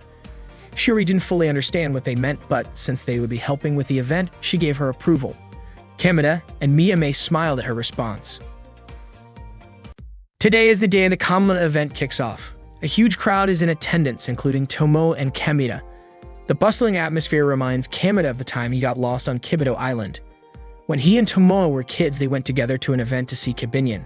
Smiling, Tomo reminded Kameda not to hold it and if he needed to go to the bathroom and to let her big sister know immediately. Kameda quickly told Tomo to keep that a secret from Miyame. He mentioned that missing the chance to go to the restroom because of the crowd left him traumatized. Tomo also recalled how they both got scolded by their mom after that incident. Kameda never expected to embarrass himself in front of so many people because he was so excited about visiting the amusement park for the first time. But now Kameda is really pumped because he wants to help Miyame. Once inside, Tomo was confused, trying to find the place they were supposed to be. Luckily, they found it. Shuri and Miyame were already there. Tomo was really happy because she thought she had gotten lost. Kameda asked about Miyame's whereabouts. He didn't realize Miyame was already there, dressed in a bunny costume. Miyame didn't seem too thrilled. Shuri explained that she had stayed over at Miyame's place and she had been acting like that since the previous day. Miyame explained that she didn't expect to wear such a costume. Shuri then said that's why she had asked Miyame for help, because the outfit was only suitable for someone with a good figure like Miyame. Kameda then looked at Miyame's costume in a lewd way, checking her out from head to toe. Of course, this made Miyame feel embarrassed. Shuri chimed in, saying she would be selling her own costumes, while Kameda's job was to help Miyame sell her Seikamas dolls. Kameda happily accepted the task. Shuri then asked Tomo if she had tried on the costume she lent her. Tomo said yes, and she had already adjusted it at home. She was determined not to be outdone by Miyame. Kameda was busy arranging the Seikamas dolls on a small tree model. Miyame seemed satisfied with Kameda's work. An announcement came over the loudspeakers that Kamima was officially open at exactly 10 o'clock a.m. At the same time, Shuri and the others began to worry about Tomo, who hadn't returned to the stand yet. They were concerned that she might have gotten lost again. The visitors started entering the venue and the atmosphere quickly became lively. Tomo was seen walking around alone, looking confused. It turned out she had gotten lost after being drawn in by a cute little girl. Looking around, Tomo spotted someone cosplaying as Kibinion and ran straight toward them. Meanwhile, Shuri, Kameda, and Miyame were at their stand offering the items they were selling. Two girls were attracted to the stand because of Miyame's bunny girl cosplay. Shuri immediately offered them bunny costumes as well, saying they would be perfect for tall girls like them. However, the girls hesitated, thinking the costume looked too tight. Shuri didn't give up, showing them that her costume design was very stretchy and could even be worn as pajamas. The other girl then asked about the Seikamas. Miyame explained that the horns on the Seikamas could be removed to change its gender. Kamina tried to help Miyame by explaining about deer and their lifestyle and how sweet they are. However, the two girls only got scared and quickly made an excuse to go see someone in an owl costume. Shiri, who witnessed the scene, approached Kamita. She told him that his intentions were good. He wanted to help Miyame. But he ended up making things worse, especially with Miyame's blank expression. Kamita apologized, realizing that the two girls were probably more interested in the bunny costume, but he accidentally made them run away. As he looked at Miyame in her costume, Kamita had an idea. He moved closer, thinking that Miyame could use the Seikamas dolls as accessories on her outfit to make it more appealing. Shiri came over and agreed, thinking it would be a good match for the costume. Kamita started looking for a good spot on the costume where the Seikamas might fit. Miyame stood there in silence, her face turning red from embarrassment. She couldn't take it anymore. Frustrated, Miyame thought Kamita and Shiri were just teasing her. She stormed off, leaving the stand. Shiri sighed, commenting that Miyame wasn't used to being messed with like that. Kamita looked at Shiri, and she immediately understood. Shiri told Kamita to go after Miyame while she stayed to watch over the stand. Kamita smiled, grateful, and nodded. Kamita made his way through a crowd of photographers who were busy snapping pictures of a cosplayer. He looked around but couldn't spot Miyame anywhere. Then, not too far away, he saw her standing still, surrounded by a group of guys taking pictures of her. Kamita tried to break through the crowd to rescue her, but the photographers didn't want to let him interfere with their shots. As Kamita was getting frustrated, Tomo appeared, wrapped in a blanket that covered her entire body. Kamita asked what she was doing. Laughing, Tomo explained that she had just seen Kibinyan and wanted to talk to him, which caused her to get lost. Tomo noticed how popular Miyame seemed with all the photographers around her. Kamita disagreed, saying Miyame actually needed help. Hearing that, Tomo threw off the blanket, revealing that she was already wearing a pretty sexy Guskel costume. The photographers were immediately distracted, shifting their attention to Tomo. With their focus elsewhere, Kamita grabbed Miyame and pulled her away from the crowd. They ran until they reached a quiet spot. Miyame tightly held Kamita's hand, trembling. She admitted she was scared. It was her first time being photographed by strangers like that and her first time attending an event while wearing a costume. Without realizing it, the two of them had been holding hands the whole time. They both blushed when they noticed. Kamita then asked why Miyame was in the costume hall. Miyame explained that she had been surrounded by photographers when she was just trying to find the restroom. Hearing this, Kamita decided to leave, encouraging Miyame to go to the restroom as soon as possible. However, Miyame called out to him, shyly admitting that she didn't know how to take off the costume she was wearing. Kamita was confused by what Miyame meant. She then removed the blanket she had wrapped around herself and tried to reach the zipper that should have been on her back, but she couldn't find it. Miyame asked Kamita to help her find it. Kamita agreed. He started searching for the zipper on her back. Kamita found the zipper but realized there was no pull tab on it. It seemed to be designed that way so the zipper wouldn't stand out when the jacket was removed. Hearing this, Kamita suspected the zipper might be at the bottom. Sure enough, he found it there. Kamita tried to reach under the costume to pull the zipper, but he couldn't do much because it was located at the lower part and deeper inside the costume. Hearing this, Miyame took the initiative to bend slightly toward the wall, showing Kamita the bottom of her costume so he could see it more clearly. Blushing, Kamita looked and confirmed to Miyame that the zipper was indeed there. Miyame felt relieved and said now that she knew where the zipper was, she could take off the costume herself. She then reached out her hand, asking Kamita to accompany her to the restroom. She reminded him of his promise to clear a path for her. They walked to the restroom together, still holding hands. The Kamama event continued with visitors pouring in non-stop. Miyame began to feel more confident posing for photographers, while Tomoe handled the customers. Miyame was also thrilled when people complimented her costume and Seikamas. Kamita, Miyame, Shuri, and Tomoe all seemed to enjoy the event. When it ended, Kamita and the others headed to a cafe, which turned out to be the one where Tsuneki worked. Tsuneki awkwardly served them, trying to hide her identity. With a bit of sarcasm, Tsuneki shot a sharp look at Kamita. Kamita, feeling nervous under her glare, hadn't realized this was the cafe where Tsuneki worked. He pretended not to know her, but Miyame greeted Tsuneki anyway. Now that the secret was out, Tsuneki revealed that she was Miyame's junior and Kamita's classmate. Trying to maintain a polite appearance, Tsuneki invited them in with a fake smile. She pinched Kamita and asked how he had known she worked there.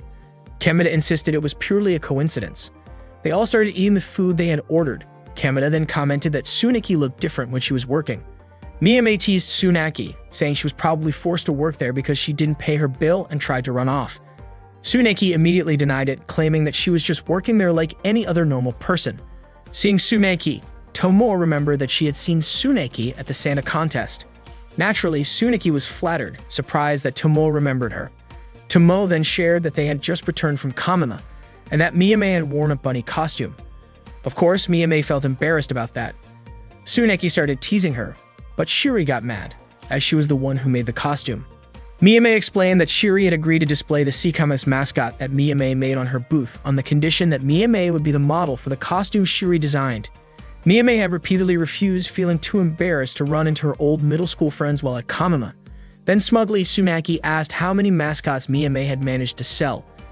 Embarrassed, Miyame held up her fingers, revealing that she had only sold 3. Shiri defended her, saying that was still an achievement since it was Miyame's first time. Tomo then invited Tsuneki to cosplay with her. Tsuneki was shocked to learn that Tomo also did cosplay. Confidently, Tomo showed off the cosplay she had worn that day. Tsuneki was stunned. She couldn't believe Tomo had worn such a revealing outfit at a public event with so many people watching. Suddenly, the cafe owner called Tsuneki, so she excused herself, saying they would talk again later. After Tsuneki left, Miyame revealed that she had a Guskel keychain for Kamita. She mentioned that she had also given one to Shiri and Tomo as a thank you gift for helping her. Kamita then asked why Miyame had decided to create Seikama's mascots. Miyame shared that she had been overjoyed when she heard from Kamita that the boy they met at the arcade was wearing the bunny keychain she had made and that Kamita had given him. That made her feel incredibly happy, so she thought it would be great to bring that same happiness to other kids as well. Kamita then suggested that maybe Miyame would be a perfect mascot maker. Laughing, Miyame said that was probably impossible, but she now had a clearer picture of her future. Plus, she could create new, wonderful memories that were different from her middle school days. Now Miyame was determined to prepare herself for university. Kamita was thrilled to hear that. Tomo, feeling left behind, said that she also wanted to figure out her future as soon as possible. After finishing their meal, they all walked home together. Tsuneki saw them out of the cafe. Miyame mentioned that they should come back and eat there again sometime, but Tsuneki seemed annoyed. Kamita commented that the apron Tsuneki was wearing actually suited her, and that it wouldn't look good if she was mad. Tsuneki warned Kamita not to talk about her job at school. Kamita defended himself, saying he was just giving her a compliment. Miyame, visibly disappointed, said Tsuneki should feel lucky to receive such praise. She then walked home, leaving Kamita and the others behind. Kamita, confused by Miyame's behavior, decided to run after her. Kamita managed to catch up to Miyame and told her that he just realized something. After wearing the Miryusa costume all day, she hadn't received any compliments from anyone. Kamita had only just noticed that as well. Miyame kept walking. Kamita then reminded her of a promise. Miyame was confused, asking what promise he was talking about. Kamita explained that Miyame had promised to go on a date with him if he helped her at Kamima. Miyame replied, saying they had already gone on a date before. Kamita protested, saying that wasn't a real date since his sister had been there. Miyame tried to ignore Kamita, but when she looked around, she noticed several couples kissing nearby. She then asked Kamita what he really wanted. Kamita requested that they go on a date right then and there. Miyame's face turned red and she asked if Kamita meant a date like the couples around them were having. Kamita quickly denied it, saying he just wanted to express his feelings. He moved closer to Miyame, held both of her hands, and said that he wanted to move from being just partners to becoming her boyfriend. Kamita also told Miyame that he loved her. Hearing his confession, Miyame looked down and apologized, admitting she didn't really understand such things. Kamita was stunned, slowly letting go of her hands. With a small laugh, he said he had expected that response, but it still hurt a lot. Kamita looked up at the sky, and as he gazed at the large moon, something unexpected happened. Miyame kissed his Adam's apple. Kamita was shocked, of course. Miyame kept kissing his throat, leaving Kamita confused. She continued for quite some time, causing Kamita to feel a bit of discomfort. Eventually, Miyame pulled away and explained that she had been fascinated by Kamita's Adam's apple for a long time. Miyame admitted that whenever Kamita was feeling down, he would look up at the sky, and that's when his unguarded weak spot, the Adam's apple, became visible. She couldn't help but want to attack it. She said she liked parts of people that could kill, instantly. Kamita, still bewildered, asked why she had done it. Miyame answered that she didn't want their relationship to change drastically just because of a confession, but in that moment, she just felt the urge to go for his Adam's apple. She then asked, was that enough? Kamita began to understand what Miyame was getting at. She noticed the mark from where she had kissed his neck and pulled out the Miryusa bandages that Kamita had once given her. Miyame placed the bandage over the spot on Kamita's neck. Embarrassed, Kamita joked that it felt like Miyame's lips were still on his neck. Of course, this comment made Miyame blush. Miyame then reminisced about how Kamita had chased after her several times at school when she locked herself in the bathroom And when they got separated at Kamima, Miyame realized that Kamina was the only one who had done that for her. That's why now Miyame wanted Kamina to keep chasing after her from now on. Kamina was touched by her words and he hugged her tightly. They shared a kiss before walking home together. As they walked, Miyame held Kamina's hand and leaned against him. The next day arrived and it turned out that Araki and Ikuo already knew that Kamina and Miyame had started dating. Araki asked how far their relationship had progressed. Kamina responded by saying their relationship was currently just platonic because Miyame was focused on studying for her university entrance exams. Ikuo and Araki both supported their relationship. Then suddenly, Miyame came running toward them, shouting to Kamina that their baby had been born. Naturally, Araki and the others were shocked by this. Araki even seemed angry with Kamina, but Kamina quickly denied it, saying he hadn't done anything like that. When Miyame finally reached them, she asked Kamina, "You remember when we made it at that back alley cafe, right?" Of course, this made Ikuo and Araki even more stunned. Miyame then showed them her game console and explained that the baby she was referring to was actually their fawn in the game they had played. That's when everyone finally realized that Miyame was talking about their virtual love deer game. Araki jokingly said that maybe Miyame was going to change her status from gamer to mother. Kamina and Miyame both looked delighted with their new fawn. 10 years passed. The fawn doll could be seen among other toys on top of the piano. A school bus pulled up and stopped right in front of the building. A kindergarten-aged child hopped off the bus and greeted the teacher with a cheerful "good morning." The teacher turned out to be none other than Miyame, who smiled warmly as she welcomed her students. As the children from the bus began to enter the schoolyard, Miyame realized one student named Rie-chan hadn't appeared yet. When she looked inside the bus, she smiled upon seeing Kamina carrying the child. The little girl had fallen asleep and Miyame gently took her from Kamina's arms. She mentioned how Rie-chan always fell asleep because her father drove the bus so comfortably. Miyame kissed the little girl she was holding, while Kamina playfully touched the child's cheeks. Then they both exchanged glances and laughed together. A little kid dressed as a magical girl was seen climbing the stairs. Another child reminded the kid that if Tomoe found out they were wearing her magical girl costume, they might get in trouble. It seems that kid was Kamina back when he was little. Young Kamina stubbornly replied that as long as he wore it in that spot, Tomoe would never find out. Kamina then grabbed a toy magic wand that lit up and started pretending to transform. He continued to strike poses, acting out various magical girl moves. The other child, Kyoko, was thrilled and praised young Kamina's performance. She even said that Kamina was much cuter than Tomoe and looked like a real girl. Kyoko then peeked under the skirt Kamina was wearing and noticed that he had on a pair of girls' underwear, which likely belonged to Tomoe. Naturally, Kamina felt embarrassed. There was also a boy watching them from afar. Kyoko thought he was mesmerized by Kamina's cuteness. They then decided to head to the convenience store to see if the store clerk would be equally charmed by Kamina's adorableness. The scene then shifted to the classroom where Tsunaki, Yuko, and Yuki were chatting together. Yuko said she wanted to swim in the nudist pool like Tsunaki did.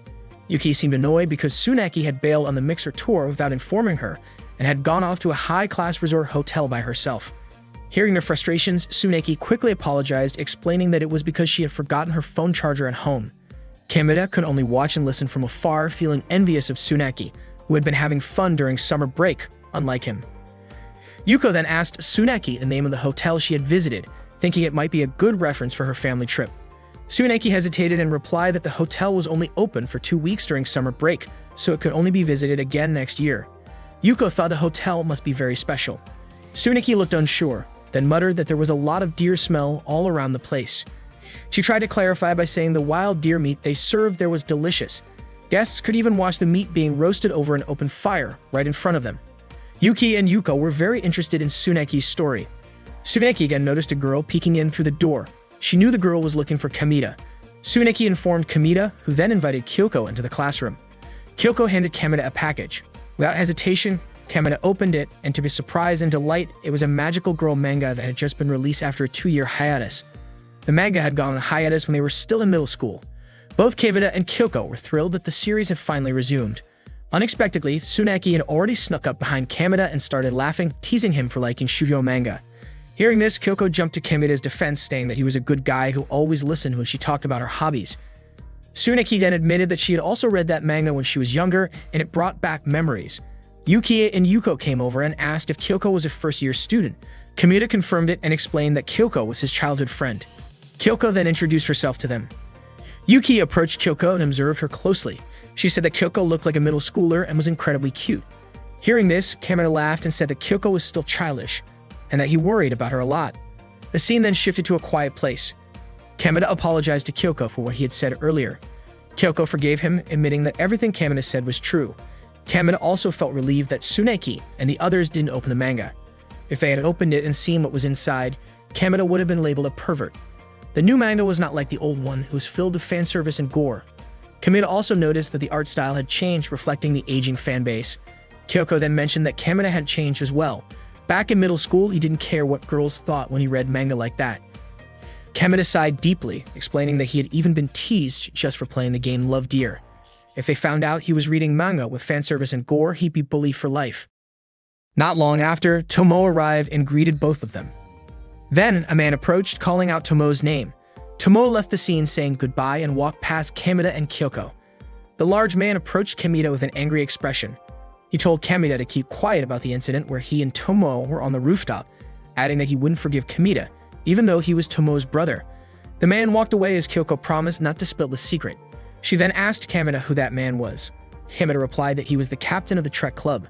Kyoko speculated that he might have just confessed his feelings to Tomo. Kamina decided to leave since class was about to start. As he began walking down the stairs, Kyoko asked if he was free after school. Kamina said yes. After school, the two walked together. Kyoko revealed that she wanted to go to a pancake shop, saying she wanted to have a girls' talk there. Kamina pointed out that Kyoko should go with another girl, as having a guy there would make him stand out. Kyoko argued that if Kamina were there, no one would mind since his aura didn't feel manly at all. Kamina could only sigh and resolve to show his masculinity. Not far from where they were, a boy and a girl were arguing. The boy turned out to be Takeshi, the son of the owner of the shop where Tsuneki worked. He said they were playing Gusgull. Takeshi explained that he was playing Gusgull to help the girl Rin perform a Gasok transformation. Rin felt like she couldn't transform properly. Kyoko asked why Takeshi didn't play a game that girls could enjoy too. Takeshi responded that the part-time girl who worked at his dad's shop could perform a Gusgull transformation really well. Kamina then commented that she was just a strange person. Kamina proceeded to strike a pose as Mao the magical girl, explaining that female characters nowadays were just as cool as robots. Rin was amazed by Kamina, and so was Takeshi. He wished that the girl working part-time at his dad's shop could do the same pose.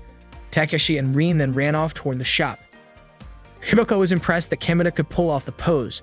Kamina smiled and said that it always made a certain someone laugh. They continued walking toward the pancake shop, which turned out to be an all-you-can-eat place. Kamina ate a lot of food, and the people there, mostly girls, looked at him in amazement. With confidence, Kamina told Kyoko that eating so much surely made him look manly. Kyoko agreed, adding that if Kamina had a girlfriend, he might look even more manly. She then recalled how Kamina once said he wanted a girlfriend like magical girl Papri when he reached high school. Hearing that, Kamina felt embarrassed. He admitted that he wasn't as delusional now as he had been back in grade school. Kyoko suspected that Kamina liked Tsuneki and might confess his feelings to her. Kamina quickly denied it, saying that a dweeb like him could never date a popular girl like Tsuneki. If that happened, he'd be bullied forever. Kamina felt he wasn't popular at all. However, Kyoko pointed out that Kamina might actually be popular, recalling how during the final exam results announcement, he was surrounded by girls. She also mentioned that a pretty third-year student had played games with him. Kyoko thought that Kamina seemed like a normal high schooler now. Kamina changed the topic, asking Kyoko how she was doing. Kyoko looked at him with a smile and asked, "You really want to know?" Kamina clarified that he was just concerned. He wondered if Kyoko had been able to make friends since starting high school. Kyoko said she wasn't a grade schooler anymore, but talking to Kamina was still the most fun for her. Kamina blushed hearing that. Time passed, and Kamina was now at home. His older sister, Tomo, had just returned from school as well. Kamina asked if she had been asked out again on the rooftop, and if so, that would make it the 8th time. Tomo advised him to stop keeping count because high school would go by quickly. She told Kamina that if he found a girl he liked, he should do his best for her. Kamina laughed and said the word romance wasn't in his high school autobiography. Hearing that, Tomo explained that what the Trek Club captain was actually doing on the rooftop was asking her to introduce him to Kyoko. Naturally, Kamina was confused by what Tomo meant. She clarified that the Trek Club captain wanted to go trekking with Kyoko alone. Kamina was shocked, realizing for the first time that the Trek Club captain liked Kyoko. Tomo laughed and said she was just joking. She warned Kamina to stop pretending like he didn't care about love and to be more honest with himself. Kamina looked nervous hearing this. Tomo then told him the real story. The Trek Club captain had asked about the Home Ec Club. He had been tricked into paying for a promise that it would make him a real man. Naturally, Kamina was baffled by that statement. Tomo continued, explaining that the Trek Club captain wanted his money back. He even cried while asking for it because he knew Tomo was friends with the president of the Home Ake Club. Kameda was confused, unable to imagine what the Home Ake Club had done to make the Trek Club captain cry. Tomo explained that the club was girls only, and they bought secondhand clothes. The club was quite popular among girls who needed pocket money. Tomo herself had earned 10 yen from selling a bag full of old socks. Kameda commented that their business sounded a little suspicious. Tomo disagreed, saying there was nothing suspicious about a recycled clothing business. Kameda still had his doubts but couldn't put them into words. At her house, Kyoko was relaxing in her room after a bath. While looking in the mirror, she remembered Kameda's comment, saying that if she kept acting like that, she'd still be seen as a middle schooler. Kyoko then tried to change her hairstyle while looking in the mirror, but she wasn't satisfied with how it looked. In the corner of her room, she noticed a neat stack of manga. It was the manga titled Magical Girl Papri. Kyoko then went to the park alone. She sat on a bench with a pile of manga she had brought in her bag. Soon, Rin arrived and greeted her. Rin asked what Kyoko was carrying. Kyoko explained that she wanted to donate the manga she had already read to the community center, but they told her they didn't need them. Rin got curious and wanted to take a look. However, when she opened the manga, Rin started crying. Kyoko got confused. Rin then asked if the manga was dirty. She said her mom would scold her if she found out. Hearing that, Kyoko quickly grabbed the manga and put it back in her bag. Two other girls approached them, curious about what they were hiding. The girls were Nao and Koharu. Nao, who was holding something that looked like a piece of grass, crouched down and showed it to Rin. She put the grass inside her shirt, and with a little magic trick, it turned into a cute little creature. The creature crawled up Rin's arm and body. When Rin caught it, the creature transformed into a beautiful flower. Nao said it was a gift for Rin. Koharu, sitting next to Kyoko, mentioned that the manga Kyoko was carrying probably wasn't for kids. Hearing this, Kyoko, who thought Koharu was Rin's mother, told her not to scold Rin. Of course, Koharu got irritated and clarified that she was a second-year student at Kibido High School. Kyoko was surprised and introduced herself as Koharu's junior. Koharu assumed Kyoko was going to dump dirty manga in the park. With a gloomy expression, Kyoko said she had no intention of doing that. Noticing Kyoko's mood, Koharu asked if she had any problems. Kyoko admitted that her childhood friend had called her childish. She felt like he had grown more mature since entering high school, and Kyoko was left feeling conflicted about it. Koharu assured her that it was a common issue. She then asked if Kyoko had joined any clubs. Kyoko replied that she hadn't joined any yet. Koharu suggested that Kyoko join the Home Ake Club. By joining, she said, Kyoko could refine her feminine charm and win over her childhood friend. Kyoko was surprised to learn that they were from the Home Ake Club, as she had assumed they were from the Magic Club. Koharu then invited Kyoko to visit their club next Monday evening. Kyoko seemed hesitant since it would be at night, but Koharu suggested she come with her childhood friend. The next night, Kyoko headed to school with Kameda. She opened the door to the Home Ake Club room, glanced inside, and walked in. To her surprise, Nao and Koharu were there, and they immediately greeted her. Kyoko mentioned that she had brought her childhood friend along too. When Kameda entered the room, it turned out that Koharu recognized him as someone from the same year as her at Kibido High School. Kameda also seemed to know Koharu. Confidently, Koharu said that she was the president of the Home Ake Club and Nao was the vice president. Hearing this, Kameda asked if that meant they were friends with his older sister. Koharu replied that she owed a lot to Tomoe and considered her more of a poster girl than a friend. Koharu also said that Tomoe had proven to be quite profitable. Kameda, confused by that statement, immediately asked what Koharu meant. By accident, Kameda noticed a mannequin in the corner of the room dressed in a sexy outfit, which only made him more suspicious. Nao, with a slightly intimidating expression, asked Kyoko if Kameda was really her childhood friend. Kyoko confirmed that he was. Pointing a soup ladle at Kameda, Koharu stated that the Home Ake Club didn't need boys. Kameda responded that he had no interest in joining anyway. He also asked why there were such costumes in the room. Nao told Kameda that if he was curious, he could wait outside. Kameda refused, saying he couldn't leave Kyoko alone in the room. However, Kyoko then said it was okay. After Kyoko said that, Kameda reluctantly left the room. With a suspicious look, Koharu closed and locked the door. She turned around and told Kyoko to take off her clothes. Nao also added that it was a full moon that night, making it perfect for the ritual.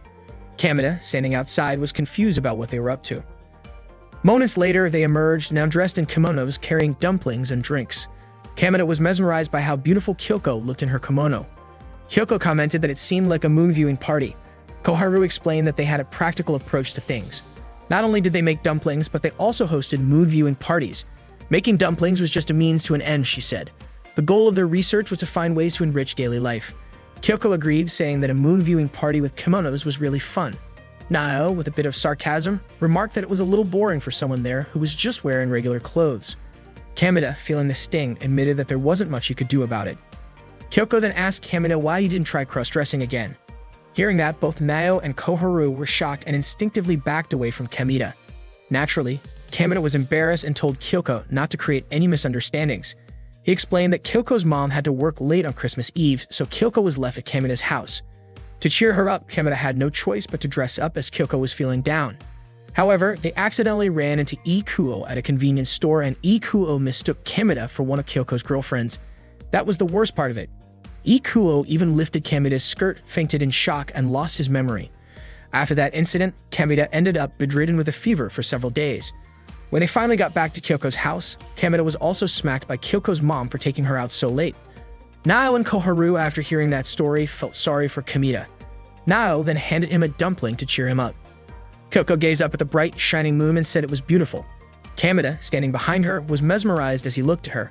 Without realizing it, Kameda agreed, saying it was beautiful, though his eyes were fixed on Kyoko. They then exchanged awkward, shy glances. Nao chimed in, offering Kyoko the chance to join the Home 8 Club. Hearing that, Kameda immediately stood up, wanting an explanation about why they were buying used girls' clothes. He felt uneasy about his childhood friend joining a shady club. Of course, his comment made Koharu angry. Just then, Shiri arrived, saying she would explain everything. Shiri had come because she was worried about Koharu and Nao, who were still arguing about what to stuff the dumplings with, whether to use soybean flour or red bean paste. Koharu and Nao welcomed the former president of the Home 8 Club. It turned out that Shiri also knew Kameda, recalling that they once played games together with Miyame under the stairs. Kameda realized that the president of the Home 8 Club, whom Tomoe often talked about, was Shiri all along. Shiri then asked Kameda if he wanted to know what they did with the used clothes they bought. Kameda nodded. Shiri explained that the club's budget wasn't enough to buy the kimonos and dumplings, so they recycled old fabric and made clothes to sell. Kameda remembered the Santa costume worn during the Miss Santa contest. Shiri confirmed that they had made the costume Tomoe wore. Shiri had asked Tomoe to wear it to promote their club. Still curious, Kameda asked what they meant by making Captain Trek a man. Koharu explained that they had made a banner for the Trek Club, but the captain kept complaining about the design. Nao pointed out that they had only made it according to the captain's own requests, and there were no refunds. Kyoko then gently tugged on Kameda's sleeve and said she was going to join the Home 8 Club. Kameda smiled and nodded in agreement. Kyoko thanked him with a warm smile. Kameda and Tomoe were standing in front of a pancake shop, staring at a banner featuring pancakes loaded with cream and strawberries. Kameda mentioned that he couldn't remember when they stopped celebrating Christmas together with Kyoko. Tomoe thought for a moment and said it was probably toward the end of middle school. Then Tomoe had an idea to ask Kyoko to bake a Christmas cake this year. Kameda chuckled, pointing out that Kyoko had only joined the Home 8 Club 3 months ago. She probably needed about 5 years of practice before she could bake a cake. As they walked home, Tomoe started to wonder if Kyoko was really suited for the Home 8 Club. Kameda was also concerned and decided to stop by the club room to check on her. The scene then shifted to a classroom where students were discussing making a venison stall for the Founders Festival. Their teacher, Onagata Masami, suggested it because she had heard Tsuneki say that wild game meat tasted good. Tsuneki was shocked and gave an awkward smile, protesting that it would be hard to get wild venison easily. The teacher then said she would ask her cousin's meat company about it, making Tsuneki even more anxious. Yuki asked who would be cooking the meat, and Yuko chimed in, saying she had heard Tsuneki once made venison barbecue. Reluctantly, Tsuneki admitted it, but quickly added that it had been during the summer, so she didn't remember much. Yuko reassured her that when they started cooking, it would all come back to her. Still trying to get out of it, Tsuneki said she didn't like handling raw meat. Then, unexpectedly, the captain of the Trek team offered to take care of the meat cutting, claiming he had a lot of experience slicing fish. The whole class cheered in excitement, and Tsuneki was left with no excuse to refuse. Time passed, and Tsuneki was seen sitting alone, looking troubled. She couldn't believe the situation she found herself in, all because she had lied to Yukiya and Yuko. Suddenly, Yuko approached her and invited her to watch a boxing match on Christmas Eve. Yukiya then hugged Tsuneki from behind and asked if she already had plans. Tsuneki replied that she had a reservation for dinner at a fancy hotel. Yuko and Yukiya looked impressed, while Kameda, overhearing their conversation from a distance, couldn't believe someone had asked Tsuneki out. He thought that whoever it was must have planned something truly romantic. Out of nowhere, Ikuo approached Kameda and mentioned Christmas Eve. Kameda responded by saying that they'd probably just wrestle at his place again like last year. But Ikuo bowed and apologized, saying he already had plans. They moved to a quieter place to talk, and Ikuo revealed that he had a crush on a girl. Kamina was surprised but realized Ikuo must have liked her since grade school. Ikuo confirmed this. Kamina was shocked that Ikuo still had moved on. Ikuo then explained that he had started attending a course at the beginning of the semester because he saw her there. They grew close during the summer course, and now Ikuo felt happier spending time with her than wrestling with Kamina. Ikuo admitted that he had quit Locust Mask for good, giving all his cards and belt to his sister. Kamina was stunned that Ikuo had gone so far, but then smiled and said he would support him. The two shook hands, and Kamina added that although it was a bit painful for him, he'd probably just spend Christmas Eve playing with rabbits alongside Araki this year. Ikuo then joked that if Kamina joined the summer course, he might meet a cute girl too. He recalled a girl at the course who looked a lot like Tsunaki, but Kamina quickly dismissed the idea. Ikuo smiled and said that Kyoko seemed like a perfect match for Kamina. Kamina blushed, insisting that it was impossible. As Ikuo walked past Kamina, he casually remarked that the two of them actually looked good together. Kamina just laughed in response. In the homemade club room, Nayo and Koharu were having a heated discussion with the head of the disciplinary committee, Ruze. Koharu protested, arguing that the disciplinary committee should be bossing around the home ec club. Ruze countered, saying that she was currently acting as the chair of the Founders Festival Executive Committee. Nayo mumbled under her breath, saying that Ruze was drunk on power for holding two positions at once. Ruze heard the comment and began intimidating both Nayo and Koharu. Koharu then suggested that for decorating the Christmas tree, Ruze could have asked the theater club for help instead of the home ec club. Ruze replied that she had already tasked them with building an arch for the front gate using last year's decorations, something that had been done for the past 9 years. Nayo and Koharu whispered to each other, worried that Ruze might ask them to handle the decorations with a very tight budget. If they ran out of money because of it, they wouldn't be able to make mochi for the new year. Ruze then offered them a deal, saying she would consider the disciplinary report on the former home ec club president Shuri. Ruze began reading off complaints against the home ec club dating back to April. First, she mentioned the space heater they left in the school hallway. Koharu tried to justify it, saying she only left it there briefly while taking it to storage. But Ruze insisted that leaving it there could have caused a student to trip and get hurt. Koharu laughed, thinking it was unlikely anyone could be that clumsy. However, Ruze stood firm, declaring that rules were rules and that violation would be blamed on Shuri, the home ec club president at the time. Ruze threatened to bring up further violations from June onward, angering Koharu. Ruze added that she hadn't reported these issues to the student counselor yet. Feeling powerless, Koharu had no choice but to agree to Ruze's demands. Ruze told them she expected the design to be ready by next week, then closed the door and left. Later that afternoon, Kamina arrived at the home ec club room. As he walked in, he saw a girl sleeping on the sofa, dressed in a costume. Kamina looked at her from head to toe, somewhat surprised by the sight. Shortly after, the girl woke up and greeted Kamina. Kamina immediately recognized her as Kyoko. Kyoko sat up on the sofa and stretched, still confused as to why Kamina was staring at her. Kamina explained that it was because she had fallen asleep in that costume. Kyoko, shocked and confused, hadn't realized she had dozed off. She quickly became worried that her costume might have gotten damaged while she slept. Kyoko asked Kamina to check the back of the costume to make sure nothing was torn. Kamina, however, just laughed, still baffled as to why Kyoko would sleep in such an outfit. Kyoko explained that it was made by her upperclassmen, and she had been asked to model it. Kyoko then offered Kamina a cup of warm tea and some bread. Kamina looked at her with admiration. Kyoko proudly mentioned that she had made them herself. After Kamina took a bite of the bread, he was amazed by how delicious it was. Seeing Kamina's reaction made Kyoko very happy. Kamina then asked where Nayo and Koharu were. Kyoko explained that they were both busy with a last-minute task to decorate the Christmas tree for the Founders Festival, so they had gone out to gather the materials. Kamina asked if Kyoko wasn't doing anything herself. Kyoko replied that every year the home ec club sells cakes during the festival, and it's a tradition for the first-year students to make them. So Kyoko had been practicing baking cakes and tasting them, but she couldn't tell if they were any good. It seemed that Kyoko had reached a point where she was tired of cake. She had even fallen asleep while making tea for her seniors. Kamina thanked Kyoko for the tea and cake, and then said he was heading home. As Kyoko walked Kamina to the door, she accidentally tripped and nearly fell, but Kamina managed to catch her. They looked at each other for a moment, and Kyoko thanked Kamina for saving her. Embarrassed, Kamina wanted to say something but held back, said goodbye, and walked home. The next day, Tsuneki was seen sitting alone looking through a book. Kamina noticed and approached her. It turned out that Tsuneki was browsing a cookbook about venison dishes. Kamina then told Tsuneki that he wanted to ask her something. Kamina wanted to know a good place for a Christmas Eve date. Tsuneki replied that Kamina should be able to figure that out on his own. Kamina sighed and said he had tried asking a girl out for pancakes on Christmas Eve, but recently, she seemed to be tired of cakes. Kamina explained that he had spent a whole week thinking of a backup plan, but nothing worked. Tsuneki was startled and stood up. She just realized that Kamina was trying to ask a girl out on a date. Kamina said he had mentioned that from the start. Tsuneki sat back down and said she'd be happy to guide him. Tsuneki then remarked that girls nowadays dream of doing more mature things during Christmas. She assumed Kamina understood, but he seemed confused by her words. He pulled out his phone and started browsing the term Tsuneki had just mentioned. While waiting for him to finish, Tsuneki imagined that watching the Kibido Tower at night from a cruise ship would be beautiful. Kamina was shocked when his search results showed options for love hotels. Tsuneki got curious and snatched Kamina's phone. She was immediately stunned by what she saw. Kamina then asked if Tsuneki was familiar with places like that.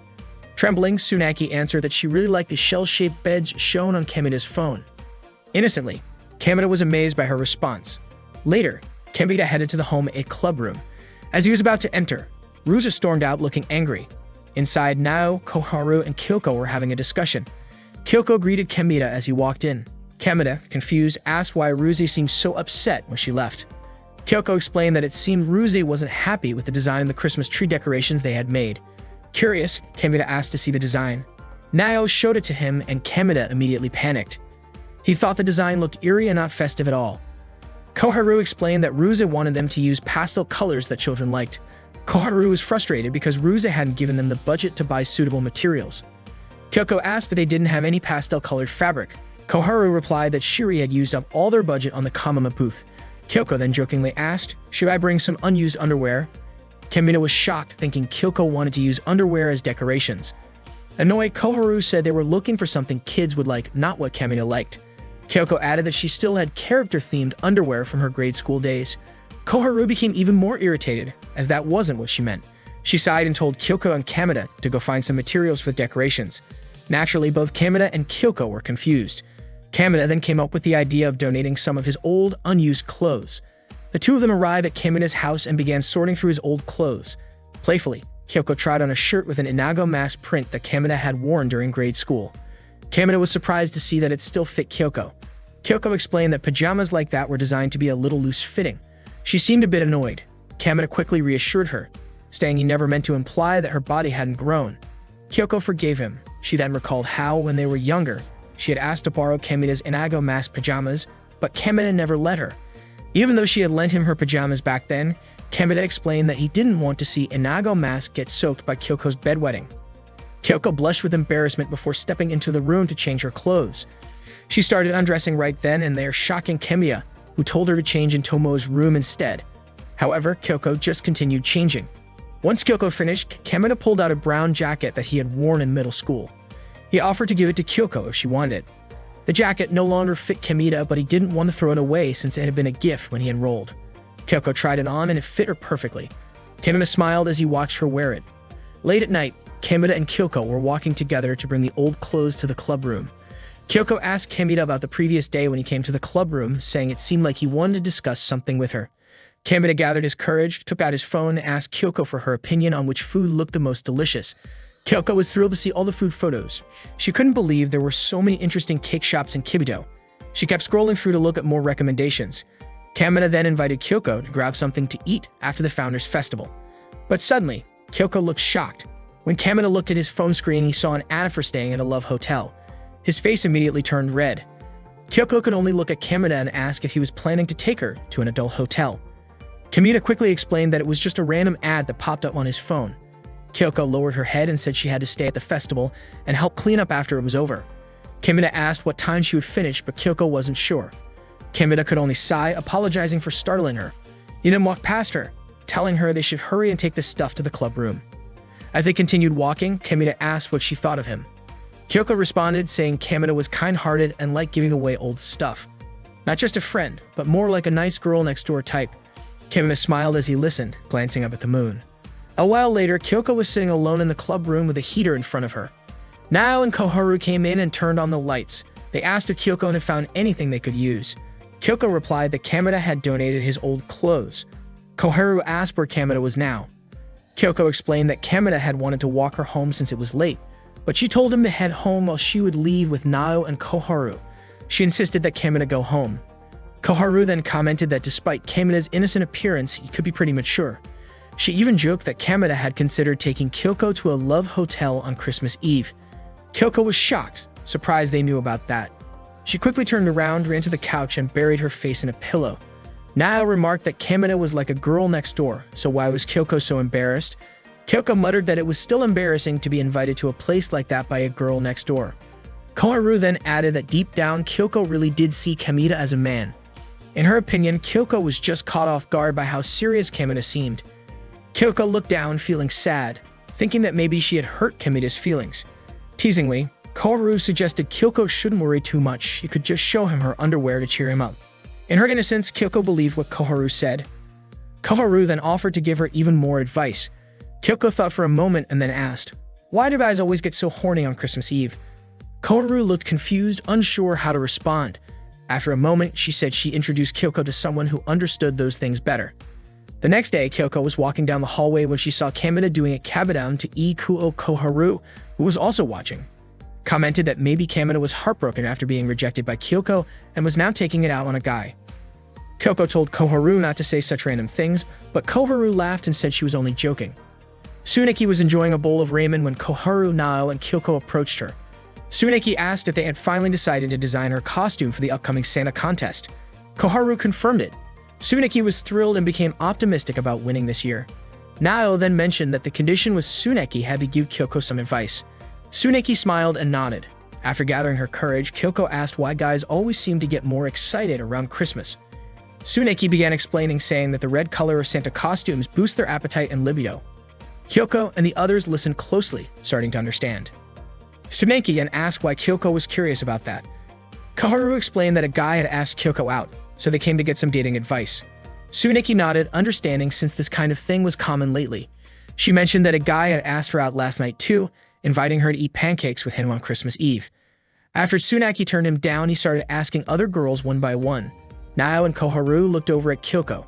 Kyoko remained silent. Tsuneki continued, saying the guy had no self-respect and there was no hope for him. Suddenly, Kyoko stood up and excused herself, saying she just remembered she had something to take care of. With a sad expression, Kyoko turned and walked away. Nao and Koharu tried to follow her. Later, they found themselves back in the club room. Kyoko was visibly upset. Koharu tried to comfort her, suggesting that maybe Kameda was just frustrated after being rejected. Nao chimed in, saying Kyoko should just forget about Kameda. Kyoko let out a sigh and smiled and said that Kameda was too much of a coward to do things like that. Even when desperate, there was no way he would ask Tsuneki out. Koharu agreed with her. Kyoko continued, saying that she honestly didn't care who Kameda went on a date with, but she didn't want him getting mocked because of her. She added that she wouldn't know what to do if that happened. Hearing this, Koharu and Nao smiled, feeling a bit relieved. Later that night, Kyoko woke up from her sleep. She sat up and noticed a ball of yarn and knitting needles in the corner of the room. She turned on the light and, with a determined look on her face, began knitting. One afternoon, Kyoko was seen lost in thought by the side of the road. She was planning to cross the street. As soon as the pedestrian light turned green, Kyoko started walking while yawning, clearly looking exhausted. Without realizing it, a truck sped toward her as she reached the middle of the road. Fortunately, Kameda pulled her back to the sidewalk just in time. Kyoko was mesmerized by how close Kameda was to her now. After that, Kameda and Kyoko walked together. Kameda scolded the truck driver who had ignored the traffic signals. He then asked Kyoko if she was okay.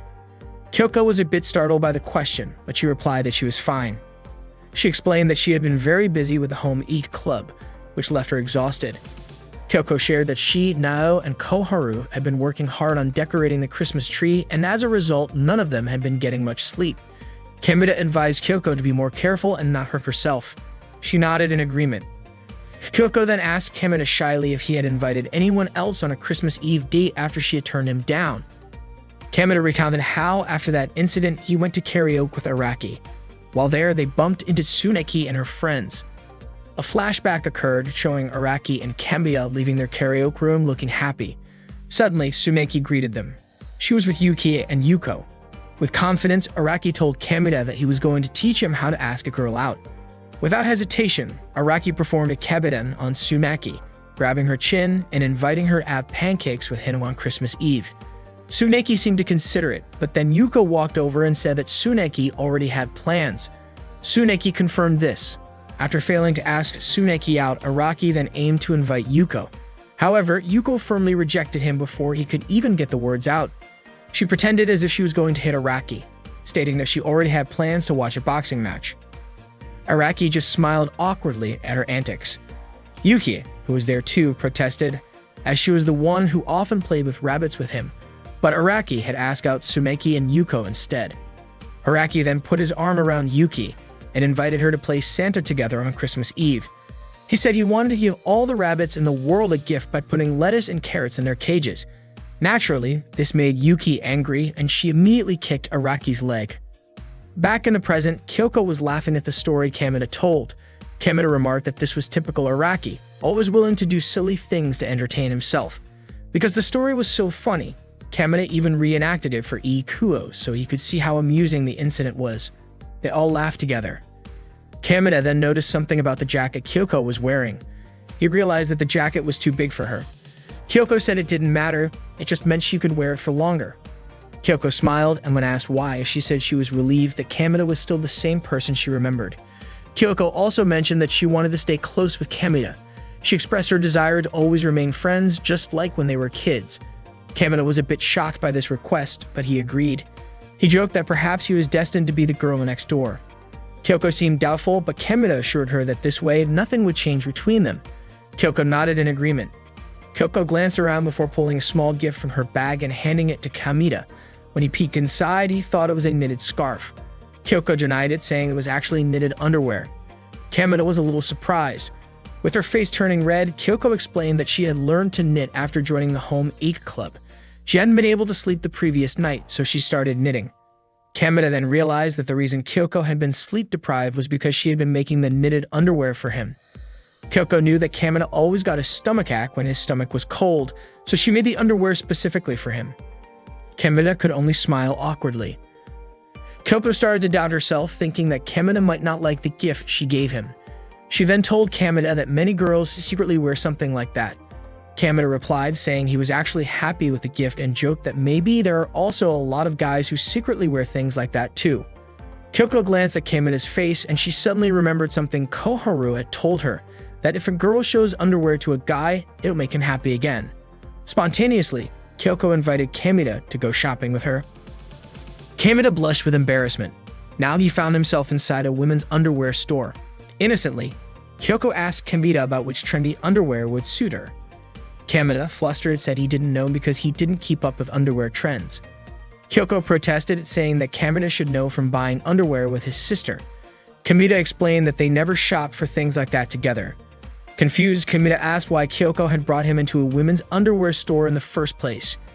Kyoko replied that if Kamina stood outside alone, he'd look suspicious. Kamina then asked if Kyoko wasn't embarrassed about buying underwear with him. Kyoko was a little surprised by the question, but quickly said she wasn't, since she already saw Kamina as the girl next door. Kamina could only accept this awkwardly and reluctantly embrace the role Kyoko expected of him. Kamina then asked what kind of underwear Kyoko was actually looking for. Blushing, Kyoko admitted that her butt had grown a bit recently, so she needed to buy a larger size. Kamina understood, saying it made sense since Kyoko was still growing. Kyoko then showed Kamina a pair of pink underwear, asking if he thought it suited her. Kamina responded that he couldn't know unless Kyoko tried it on. Kyoko agreed and went into the fitting room to take off her jacket. Kamina panicked and quickly turned around.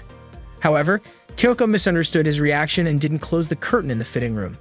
She asked, "So, can you imagine how it looks?" Kamina turned back to see Kyoko holding the underwear in front of her skirt. His face turned red as he realized that even just seeing her like this, he could tell she was starting to grow up. Annoyed, Kyoko asked for Kamina's opinion. Kamina nervously replied that it did suit her. Kyoko then turned to look at herself in the fitting room mirror, feeling embarrassed now, especially with Kamina watching her. Later, the two of them walked home. Kyoko complained to Kamina, asking why he went to a toy store when she was paying for her underwear. Kamina explained that if he had stayed in line at the checkout, he would have died of embarrassment. Kyoko teasingly replied, "Isn't that a good thing?" After all, other shoppers might have assumed they were a couple.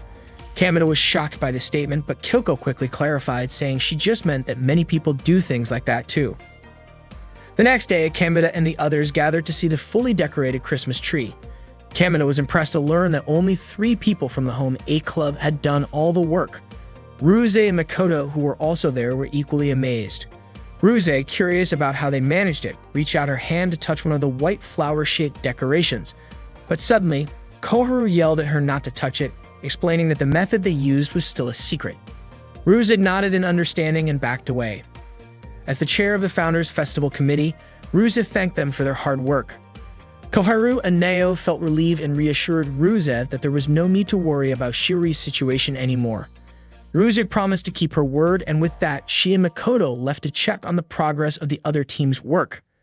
Nao, who already looked very tired, leaned on Koharu's shoulder and immediately fell asleep. Koharu then took her to the club room to let her rest as well. After they left, Kimita asked Kyoko why they were so panicked when Ruse wanted to touch the decoration. Whispering, Kyoko revealed that they couldn't gather all the materials, so Koharu used her own old underwear. Kamina was shocked and pointed to another ornament, asking if that one was also made of underwear. Kyoko confirmed, laughing, and said that if she hadn't told him, Kamina would have never known. Kamina admired Kyoko's dedication, not stopping even if it meant doing something strange like that. While patting her head, Kamina told her that he couldn't think of her as a middle schooler anymore. The two of them then looked up at the newly decorated Christmas tree. Kamina asked, "What about tomorrow?" Kyoko replied that she still didn't know when the Home 8 Club would finish cleaning up after the festival. But that wasn't what Kamina meant. He only wanted to ask what Kyoko would be doing tomorrow in the Home 8 Club. Kyoko said she would be selling cakes, and the cakes would be free for kids in grade school and kindergarten. Kamina then mentioned that his class was preparing a lot of venison, but he felt like he hadn't been much help.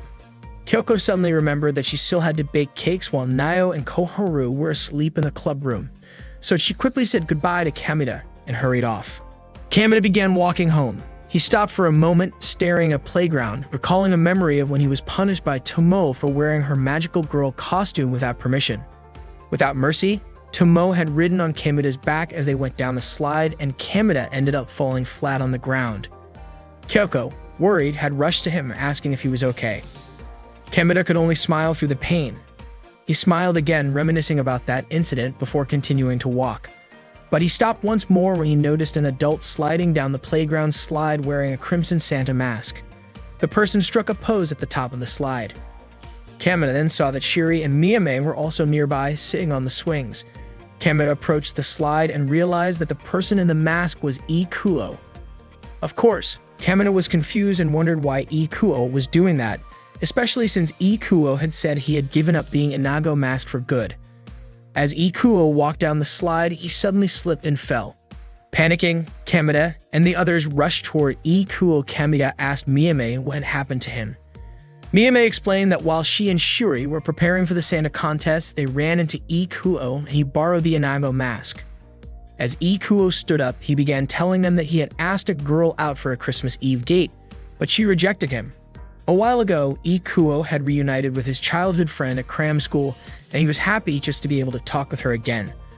But when they were in the same class during the summer course, Ikuo started to like her even more. He wanted their relationship to be more than just friends. Kamina tried to comfort Ikuo by suggesting they pretend wrestle again on a Christmas Eve. Ikuo, however, said it would be pointless in his current state. Shiori, watching, could only resign herself to the situation, telling Ikuo that it was okay to cry as much as he wanted behind the Iago mask he had borrowed. But she added that he needed to be back to his old self by tomorrow. Miyame then said, "A man with no scars is a man who's run away from everything. And a guy like that isn't cool." Kamina then commented that no wonder he's only seen as the girl next door now.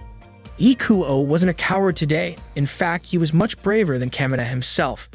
Thanks to Ikuo, Kamina felt motivated. He wanted to become a real man, just like Ikuo. The scene shifts to the Home 8 Club room. Kyoko, Nao, and Koharu are busy decorating a cake together. While decorating, Kyoko recalls Kamina telling her that she doesn't seem like a middle schooler anymore and remembers the time they went underwear shopping together. Lost in thought, Kyoko messes up the decoration on her cake. Nao points out that the cake is ruined and that it's too late to fix the decorations. Koharu reminds Kyoko to stay focused, especially since the Founders Festival is tomorrow. She wants Shiori to enjoy the cake and pass without worrying. Kyoko apologizes. Koharu also reminds them that there will be a review meeting after the festival. Nao leans in and whispers to Kyoko, revealing that Koharu's true motive is to have fun eating odin made by the swim club. Koharu gets upset and warns Nao not to spill her secret. This distraction causes Koharu to lose focus and accidentally ruin the cake she was decorating. Nao laughs, saying they panicked the previous year too. Koharu jokingly threatens them, saying Santa will take them to another world if they fail to decorate the cake 3 times. Nao adds that they'll grow antlers bit by bit until they turn into reindeer. Kyoko gets spooked by the story. Suddenly, there's a strange sound coming from behind the club room door. Koharu orders Kyoko to check it out. Kyoko has no choice but to approach the door nervously. As she slowly opens it, she's startled when a girl suddenly tumbles into the club room. Nao and Koharu are equally confused and ask who she is. The girl sits up and starts crying, saying she couldn't find the Home Eat Club and doesn't know how to return to the swim club in her current state. She's unsure what to do. Kyoko tells her that this is indeed the Home Eat Club. The girl is surprised, looks around, and then approaches Kyoko. She asks if she can borrow some soy sauce. Later that evening, Kameda is in his room doing push-ups. He stands up, practicing boxing moves while still thinking about how Kyoko had rejected him.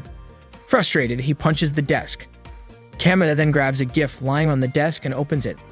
Inside is a knitted pair of underwear from Kyoko.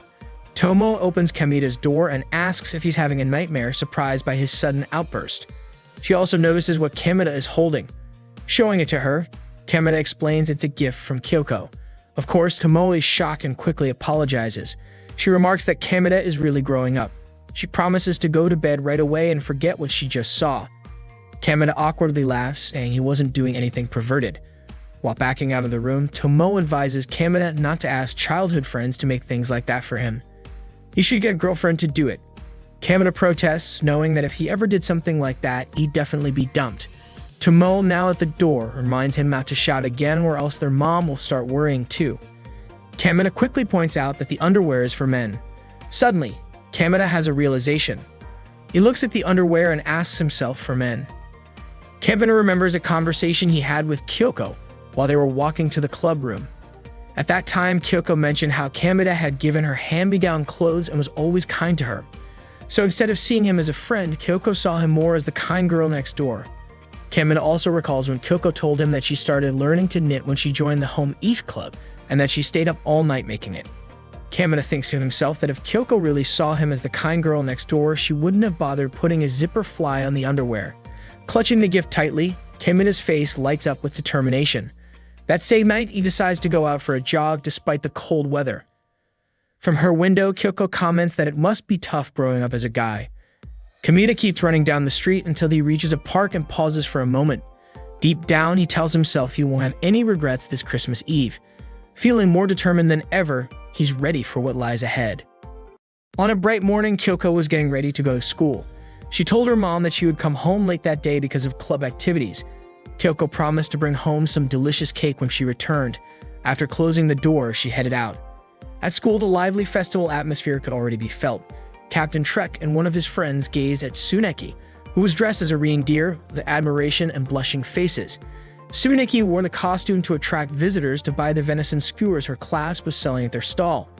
It turned out that many of the guys there were quite captivated by how stunning Tsuneki looked in the reindeer costume.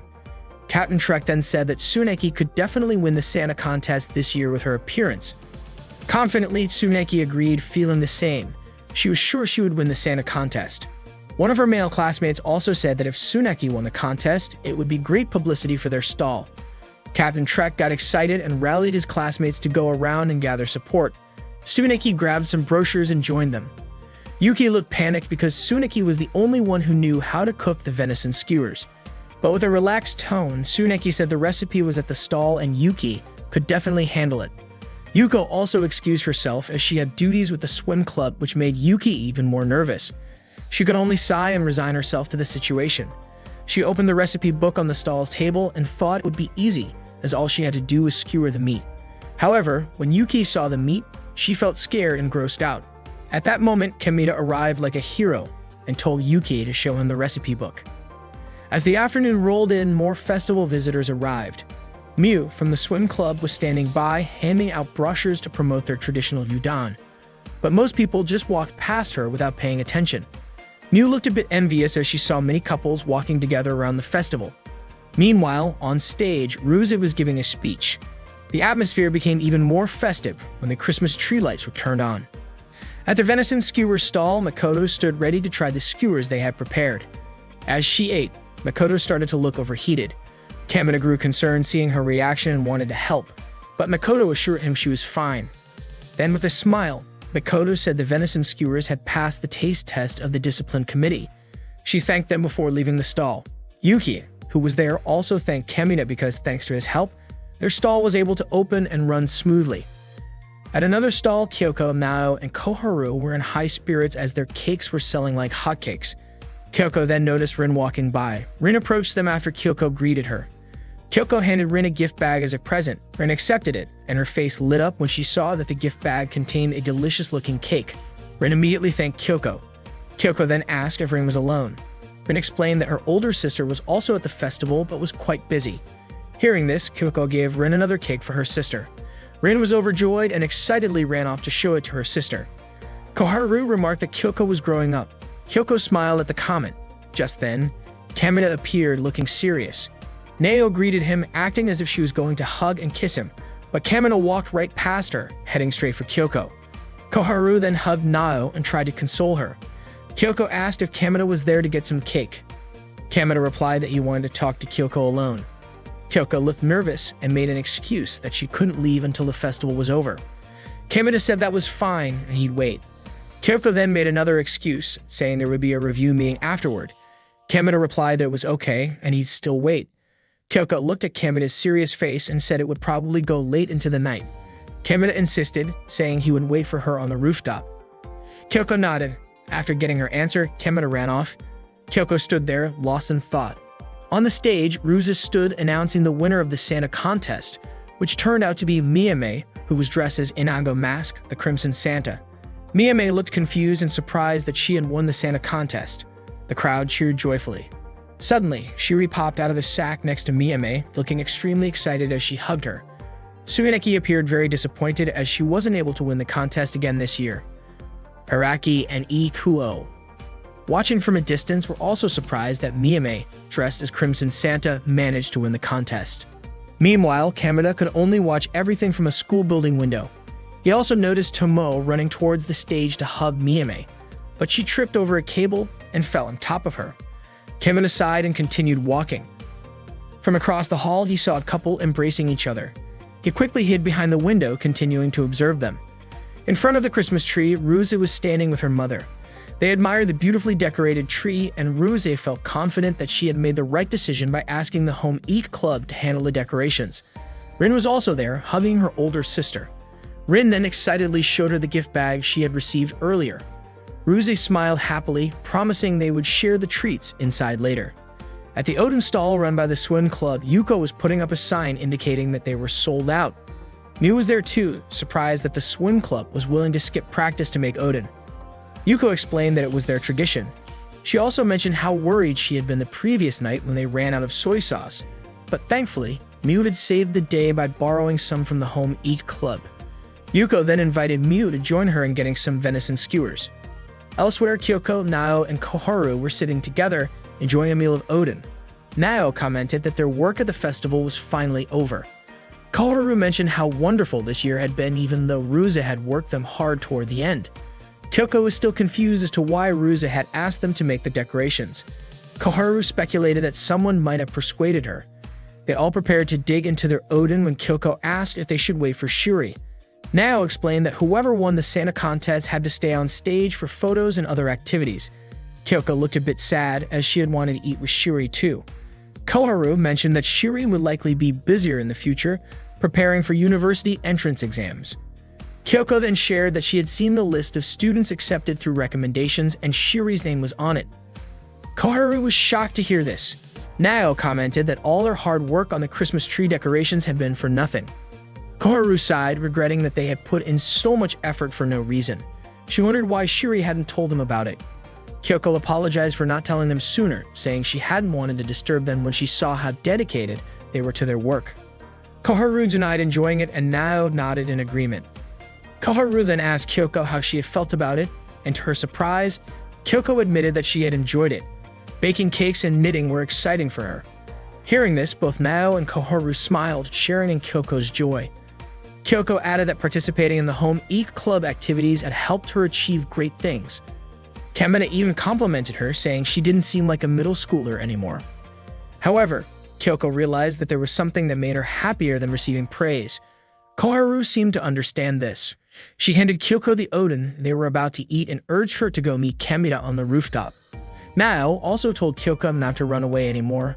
With determination, Kyoko agreed. Meanwhile, in the school hallway, Kamina was still peeking at the couple hubbing from behind the window. Suddenly, Kyoko appeared behind him, tapping his leg with her foot. Of course, Kamina was startled. Kyoko asked what he was doing there, but Kamina couldn't answer.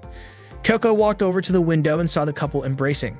Her face instantly turned red, and without thinking, she kicked Kamina before storming off.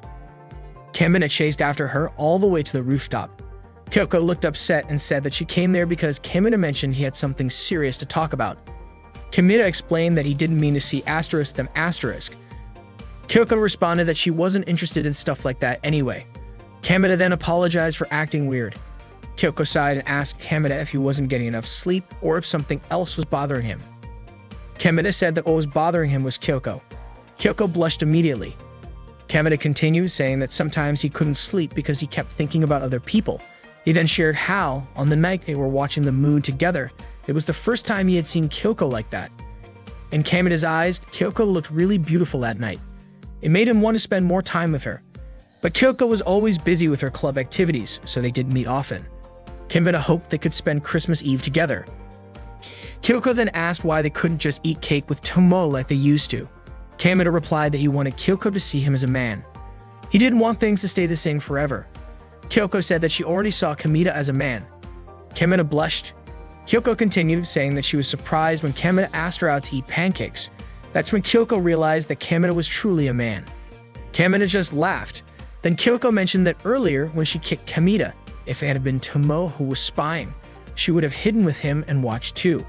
Smiling, Kamina asked, "So you're no longer the good girl next door, right?" Kyoko nodded. She then asked if Kamina only wanted to be seen as a man. Gathering his courage, Kamina said that he wanted to be Kyoko's boyfriend. Kyoko then asked, "Isn't being childhood friends enough?" Kamina responded that it wasn't. Kyoko seemed to understand Kamina's feelings, but she said she wanted to eat her oden before it got cold while thinking it over. Kamina sat on a bench nearby, but as soon as he touched the seat, he jumped up, grabbing his bottom. Kyoko was concerned, asking if her earlier kick was still hurting him.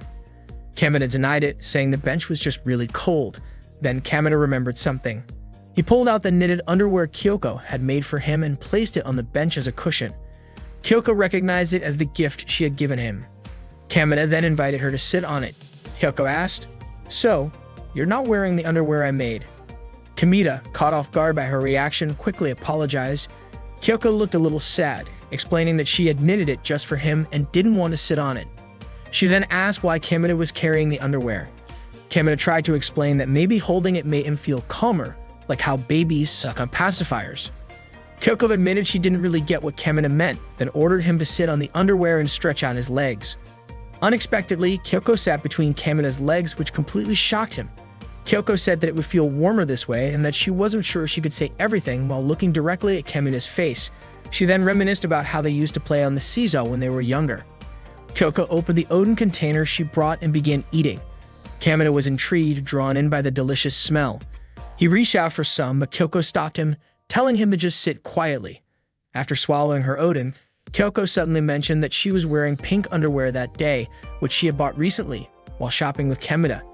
She recalled Kamina's comment about how guys are always curious about the underwear of the girls they like. Kamina chuckled awkwardly, asking why Kyoko was telling him this. Kyoko explained that she didn't just tell this kind of thing to anyone. Kamina then confessed that he had some inappropriate thoughts when he saw Kyoko at the underwear store. Kyoko understood, saying she was happy at the time because Kamina had never seen her in that way before. Kamina admitted he didn't really know how to feel about it, but it seemed wrong to look at his childhood friend like that. Kyoko agreed, explaining that she had tried to suppress her feelings by thinking of Kamina as more like a girl, but she admitted that she felt happier when Kamina saw her as a woman. Kamina also confessed that he felt extremely embarrassed when they were shopping for underwear together. Kyoko admitted she felt the same, her heart racing when Kamina looked at her while she held the underwear. Confused, Kamina asked why Kyoko even did that if she felt so embarrassed. Kyoko explained that Koharu had told her that guys get excited when they see a girl's underwear. Kamina was stunned to learn that he had been taken to the underwear store because of such a weird suggestion. But Kyoko smiled, saying that it was because of that advice that they were in the situation they were in now. Kamina accidentally touched Kyoko's thigh when he reached for the Odin. Kyoko was startled. She then asked why guys always seem to want to be with girls on Christmas Eve. Hearing that, Kamina denied it but also admitted that she was right. He explained that there's an order to these things. Kyoko set down the Odin in her hand and gently held Kamina's hand. She stood up and said that she couldn't keep things the same way anymore. Reaching out her hand, she said she wanted to face Kamina directly. Kamina pulled Kyoko close and hugged her tightly. He then confessed that he loved her.